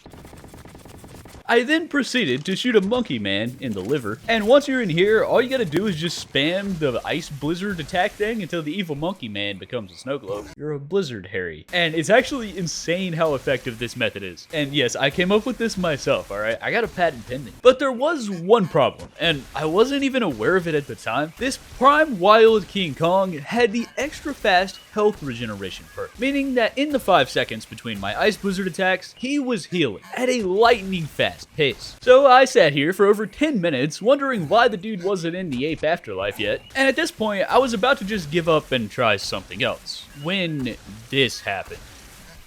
Oh, he's running. He must be close. But since he has the extra fast health regen, the dude was fully healed in like 15 seconds. And when he decided to come back for more, well, this happened. 180,000? That was terrifying, and at this point, I realized what the problem was. And with Club Penguin's DPS being insane, I just needed a way to sustain the damage for like 10 seconds so I could beat this guy. So I did something a bit risky. I decided to summon Rock and Roll, because he's super tanky, and I might be able to use his tankiness to keep up some constant damage. But 3 seconds later, well, he didn't die, but the giant fecal matter just nuked that man into a coma. Yes, it did 300,000 torpor. Luckily, Harambe respected his need for sleep and left the man alone. But at this point, there wasn't much else that I could do. It was time to give up. And that's what I did. But then I realized something. Wait, I could just find one that doesn't have the health regen perk. And that's exactly what I did. We're heading north, boys. So on day 85, my journey to the North Pole commenced. And on the way there, I found what is that? A Pteranodon that was glowing gold. And he was running for his life, and he had 30k health. I assumed that he would drop pretty good loot because, like, there's a lot of creatures in different games like that. But I never found out because the dude was way too fast, and then he just randomly vaporized into thin air. That was interesting. But anyways, when I arrived at the northern Harambe in his natural habitat, I set my trap. Summoned a club penguin, and this time, I decided to stay on Hawkbert from a distance so I could chase the dude down when he runs for his pathetic life. Alright buddy, incapacitate that man. At first, I thought this wasn't gonna work because Club Penguin was knocking the dude down the entire mountain, but eventually he made it back up, and without that extra fast health regen perk, that brother is getting destroyed. And it wasn't long before he tried to run away. But unfortunately for Harambe, I need his head for a recipe. Wow, that was a totally sane thing to say. And after a very intense 5-star police chase, Harambe had fallen. Bro, that was so easy. Wonder how many other different primes that would work for. So with Harambe's lifeless skull inside my backpack and some brand new Air Jordans, I headed home to check on the younglings. Greg was now an adolescent, meaning I've officially missed half of his childhood. But after dropping off some resources, summoning the pygmy that I just got from a prime version of Harambe, and making some stone walls, I opened the Dino locator and searched for Mr. Lava Golem. But then I got scared and pressed the backspace button on my keyboard. And I searched for Mr. Prime Wild Dire Bear. This guy is actually more scary than the Lava Golem. I just didn't know that yet. Because if I attacked him with a flyer, he can use an ability to instantly make me land. And I was aware of that. And if you were wondering about using the penguin on top of a ledge or something, well, the giant blizzard attack thing cannot go lower than the penguin. It just like disappears and the dude continues his life. We have to be on like the same level for that to work. So I was gonna try the same trap like cheese strategy that I used on the Prime King Kong. This was a very bad idea because when I set up the trap and tapped him on the shoulder with an exploding sniper rifle, well, this happened. Oh my, bro, that scared me so bad. And when I respawned in my humble abode, well, I could see this. Oh no, I can see them killing Harambe Jr. Harambe had entered the Shadow Realm. But luckily, I was just about to spawn Club Penguin, but I didn't do it yet, and he's still in the cryopod. I just had to get my stuff back. So after posting a new job application for a pygmy, Harambe Jr.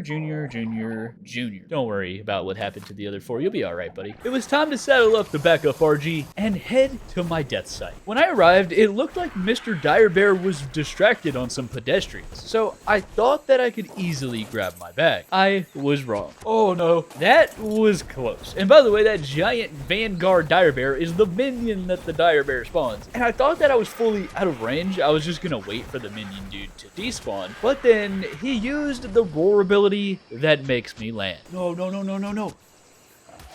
I got deleted. Bro, why did I bring the other pygmy? What is wrong with me? This definitely sucked, but if I could just get the bag back, everything would be alright. And this time, I decided to use something that I haven't even tried yet, and he's kind of disgusting. Bloodstalkers are not flyers, so the flyer grounding ability should probably not work on this guy. And when I made it over, it was pretty easy to grab my bag. But I also found something else. Harambe Jr. managed to land on top of a rock. And since this absolute legend just survived that somehow, the only thing we actually lost from all of that was the backup RG. I can live with that. So as the sun rose on day 86, I made it back to my beachside ruins. And it was time to switch our search back to the Prime Wild Lava Golem. Yeah, that seemed kind of preferable now. The strategy this time was to use the Penguin Pygmy for maximum defense, because over in the desert, on top of this mountain, I summoned Rick Roll, and I was hoping that he was tanky enough to absorb all of the damage while I used the explosive sniper rifle to take this man down. Oh, wait a minute. But I forgot to make the bullets. I'll be right back.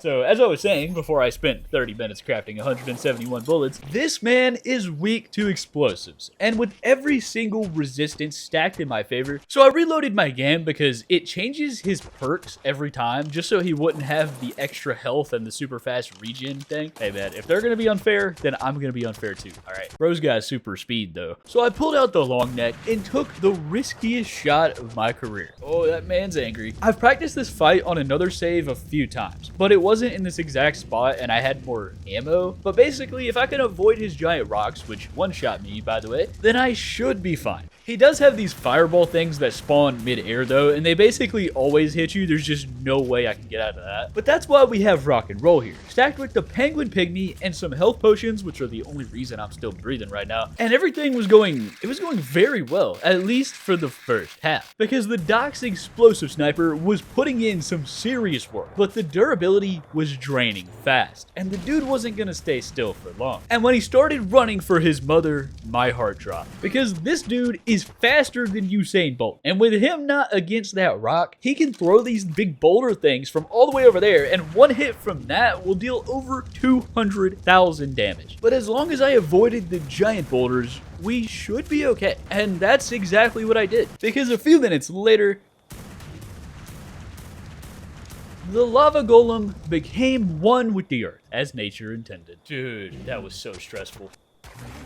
Big profit. There were also some more of these red loot crate things around his body that gave me 30 lava stones, which is really nice. But the important part here is that the lava golem core has been secured. And with that out of the way, the only thing left to evolve Greg into a prime fire manticore was my mortal enemy, Mr. Direbear. So after repairing my DOX exploding sniper, I spent the entirety of day 87 farming some flint for spark powder, so I could craft some more gunpowder, so I could craft some more exploding sniper bullets. I would have made more, but I ran out of charcoal. And I also used some of my prime kibble to make 5 more of these medium health potions, because those things are kind of insane. But it was now day 88, and after my morning game crash, I had 180 DOX sniper bullets in my pocket, and I was ready to introduce them to my best friend. And I promise I'm not going to do this for everything, like with the sniper from above, mainly because I can't. Like most creatures, you can't even do it. But with him grounding flyers, I genuinely don't understand how else I'd even do this. Anyways, I sent the 7 Nation RG at the Berenstain Gentleman, which did absolutely nothing, by the way. So I whipped back out the sniper and unloaded some explosives into his eye socket. But for some reason, my sniper was only doing 500 damage. Extra health, extra defense, okay. This Direbear had health and defense modifiers, which is why the damage was so bad. So instead, I found this other fella, who definitely doesn't hit the gym. He does have health regen though, which is pretty scary, but if I'm using a sniper, it should be alright. My plan this time was to use Club Penguin to absolutely abuse the Direbear's horrible swimming speed, and I was essentially gonna swim back and forth while just shooting the guy from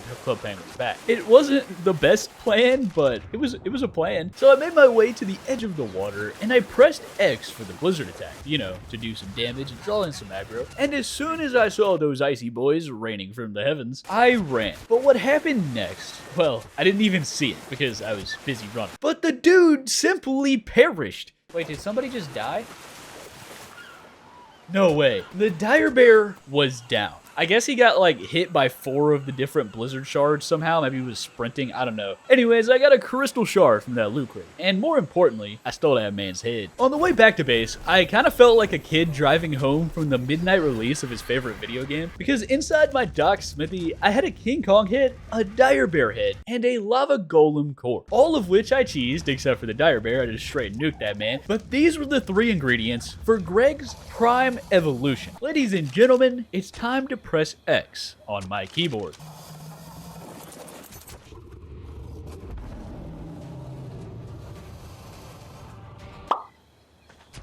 Did the brother just reincarnate as a baby for the 3rd time? But after a somewhat significant amount of time had passed, Greg was in his prime. And now we wait. I seriously have to raise you as a child for the third time. Like, bro, you should be able to raise yourself at this point. But there was still one problem. Well, there were two problems, actually. First of all, I still don't have an enhanced Manticore saddle, which is why I haven't even used the dude yet, because I can't use his X attack. I have 4 of these ones, though. And second of all, for the Prime Reaper evolution, it's not just a Mega Reaper that I have to fight, which is what Greg is for, but I also have to kill a Mega Dodo Wyvern. And for that, I need to summon my own tamed lava golem, which requires 50 lava stones, which I do already have, 10 prime Zom Dodo brains, which is kind of a lot, and a prime Dodo Wyvern head. So yeah, that one might be a problem. But the Manticore Enhanced Saddle is a rare drop from killing primes. And since I need 10 prime Zom Dodo brains anyways,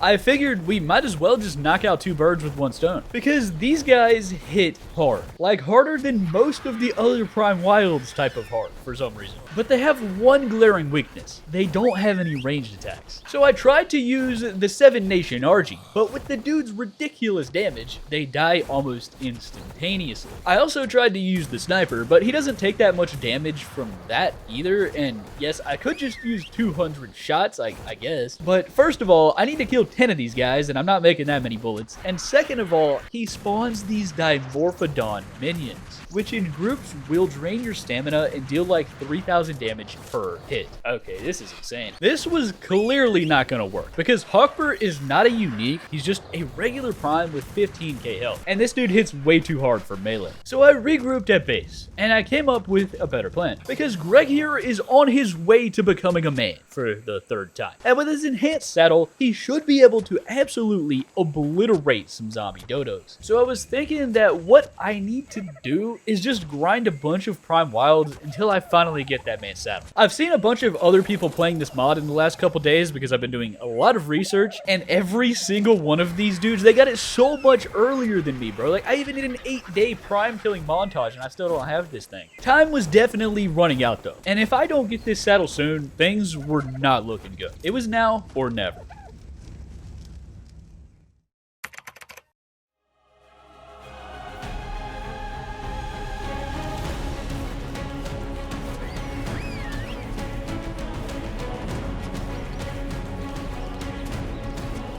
No way. Manticore enhancement part. Yeah, bro, that's it. I just got that thing first try. Well, I mean, on day 90. Before I started recording today, I was watching people's videos and I saw Raz Clark get it from a scorpion, so that's why I fought a scorpion. Thank you, Raz. Anyways, the enhancement saddle has been secured. But unfortunately, child labor laws are still in place in the ARK, and they require me to wait for Greg to become 18 before he can use it. So to pass the time, I gathered all of the drone summoning keys in my smithy, and I summoned the entire cast of Star Wars. What's a better way to pass time than playing Mortal Kombat with R2-D2? Anyways, it took another 30 minutes or so. But on day 91, a full-grown man named Greg was loitering outside my house. 70k health is kind of wait, he's unique! Apparently, Greg hit the 25% chance lottery. I'm pretty sure it didn't show this when he was a baby. I don't know. But I just noticed now. Unique Apex, Fire Manticore, Prime Y. Wow, y'all really should shorten these names. After equipping Greg with his enhanced saddle, I ran upstairs in my base as fast as my legs could carry me, because inside of the DOX smithy was one final XP potion. And now it's inside Greg's esophagus. But before I leveled him up, I wanted to see the potential, and the potential was definitely there. The basic bite was doing about 2,000 damage, and he also had a fire breath very similar to Doug. The range is kind of mid though. But the next 2 attacks are pretty interesting, because the C attack now spawns in 2 lava golem minions. And for the grand finale, what we've all been waiting for is the X attack, which is why I have this saddle. It does this. And the attack and the range on it, I mean, it wasn't insane or anything, but it was decent enough, and for this mod, I'd say it's pretty good. Anyways, I decided to use the 150 levels from that XP potion to max Greg's movement speed to the 375 cap, get his stamina to 10k for the X attack, bump his health up to 140k, and put all of the rest into 930 melee. And if you're wondering why I went so heavy on the movement speed, well, the Mega Reaper Queen fight, that's why. But being able to strafe side to side and dodge things things really quickly, it's so nice after just everything being painfully slow for this entire 90 days. And overall, I was extremely excited about Greg. So after doing some research over at my base, day 92 began. And I feel like I'm just not prepared yet, man. But we did still need the 10 zombie dodo brains, and this was the perfect opportunity to test Greg. I started out with the X attack because I was kind of expecting that to be the best, and it did do a ton of damage, but I quickly realized that for this fight specifically, the fire breath is just so much better. Bro, I can't see because the fire breath basically spawn traps all of the dimorphodons that will drain my stamina if they get too close. Not that it matters anyways though, because I can dismount mid-air and I can regen stamina in the air. But long story short, the zombie horde had arrived, but I wasn't gonna stick around to find out what that means, because that was probably the fastest prime kill I've done in 92 days. Now I just need 9 more of these things. But unfortunately, there weren't even 9 of these guys on the map. And even though I can kill them in about 15 seconds, dude, that was so fast, I was gonna run out soon. But the best part of evolving Greg to a prime, by far, was this.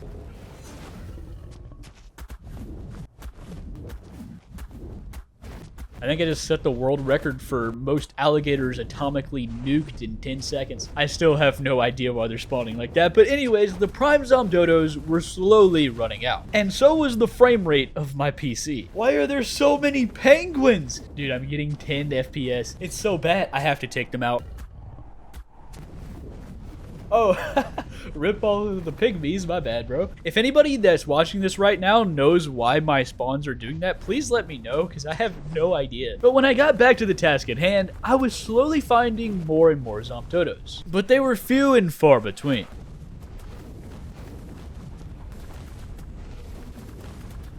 On day 95, I had 10 zombie brains inside of my storage unit. And I also had all of this stuff. Dudes are actually kind of insane for loot. The Zomdodos had me absolutely scouring the map, and they're all extinct now. But with all 10 brains secured, we were in the final stretch. And I think I was as prepared as I'm possibly gonna get. I just needed 1 prime Dodo Wyvern head to summon a lava golem, which is kind of unfortunate because the lava golem would be great to kill the prime Dodo Wyvern. But using the lava golem in combination with Greg, I could fight the mega Dodo Wyvern with the lava golem and the mega Reaper with Greg to evolve into a prime Reaper to take down a Titan. That's way easier said than done. But one thing was for sure, I needed a Dodo Wyvern head. And I really wasn't sure what to expect because these dudes all have a ton of health, but the one that I chose to track was over by the snow, next to a flying mega electro forest for some reason. 1.1 million health, and there were like 2 other wyverns here. There's no way I'm fighting this guy here. So instead, I did another tracker, and I found this guy, who was already kind of low health. But don't let the low health fool you, because if you've never seen a Dodo Wyvern before, they have poison and fire attacks. And when I started the fight, well,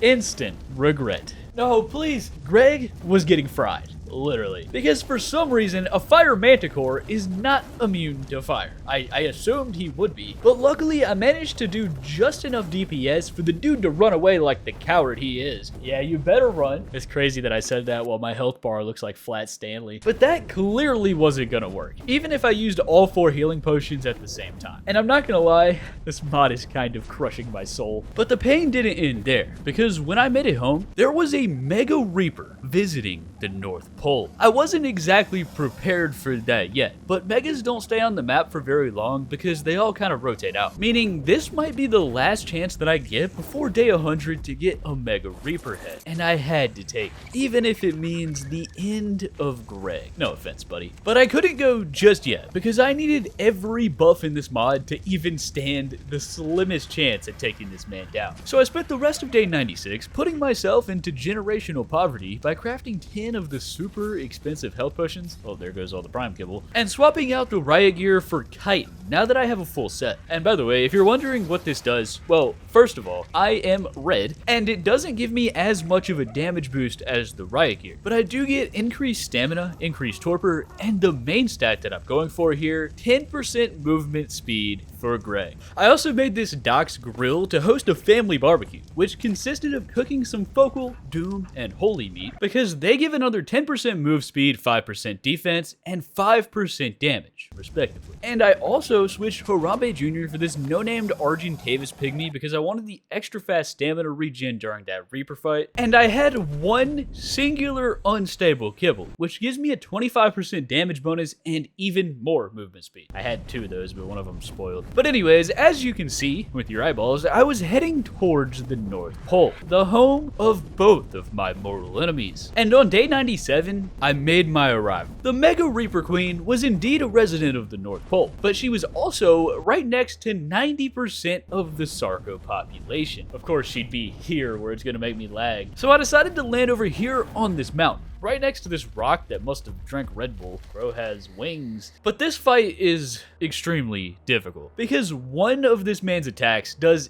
insane damage, and that's why we're going into the water, by the way, because it'll dismount me and then I can remount and fly again. But I mean, it's day 97, the Reaper's here, it's now or never, and I force-fed Greg every single supplement on the black market, and my plan here was to use Greg's insane movement speed now that he's on all of these supplements, and the Reaper's slow swimming speed to avoid every single one of his attacks. But to make things even harder than never getting hit, the Manticore's ranged attack is only on my keyboard. It's not on my controller. I literally did this fight not with my keyboard and mouse, but with one hand on my keyboard and the other one on my controller. I think I found the ultimate dual wield.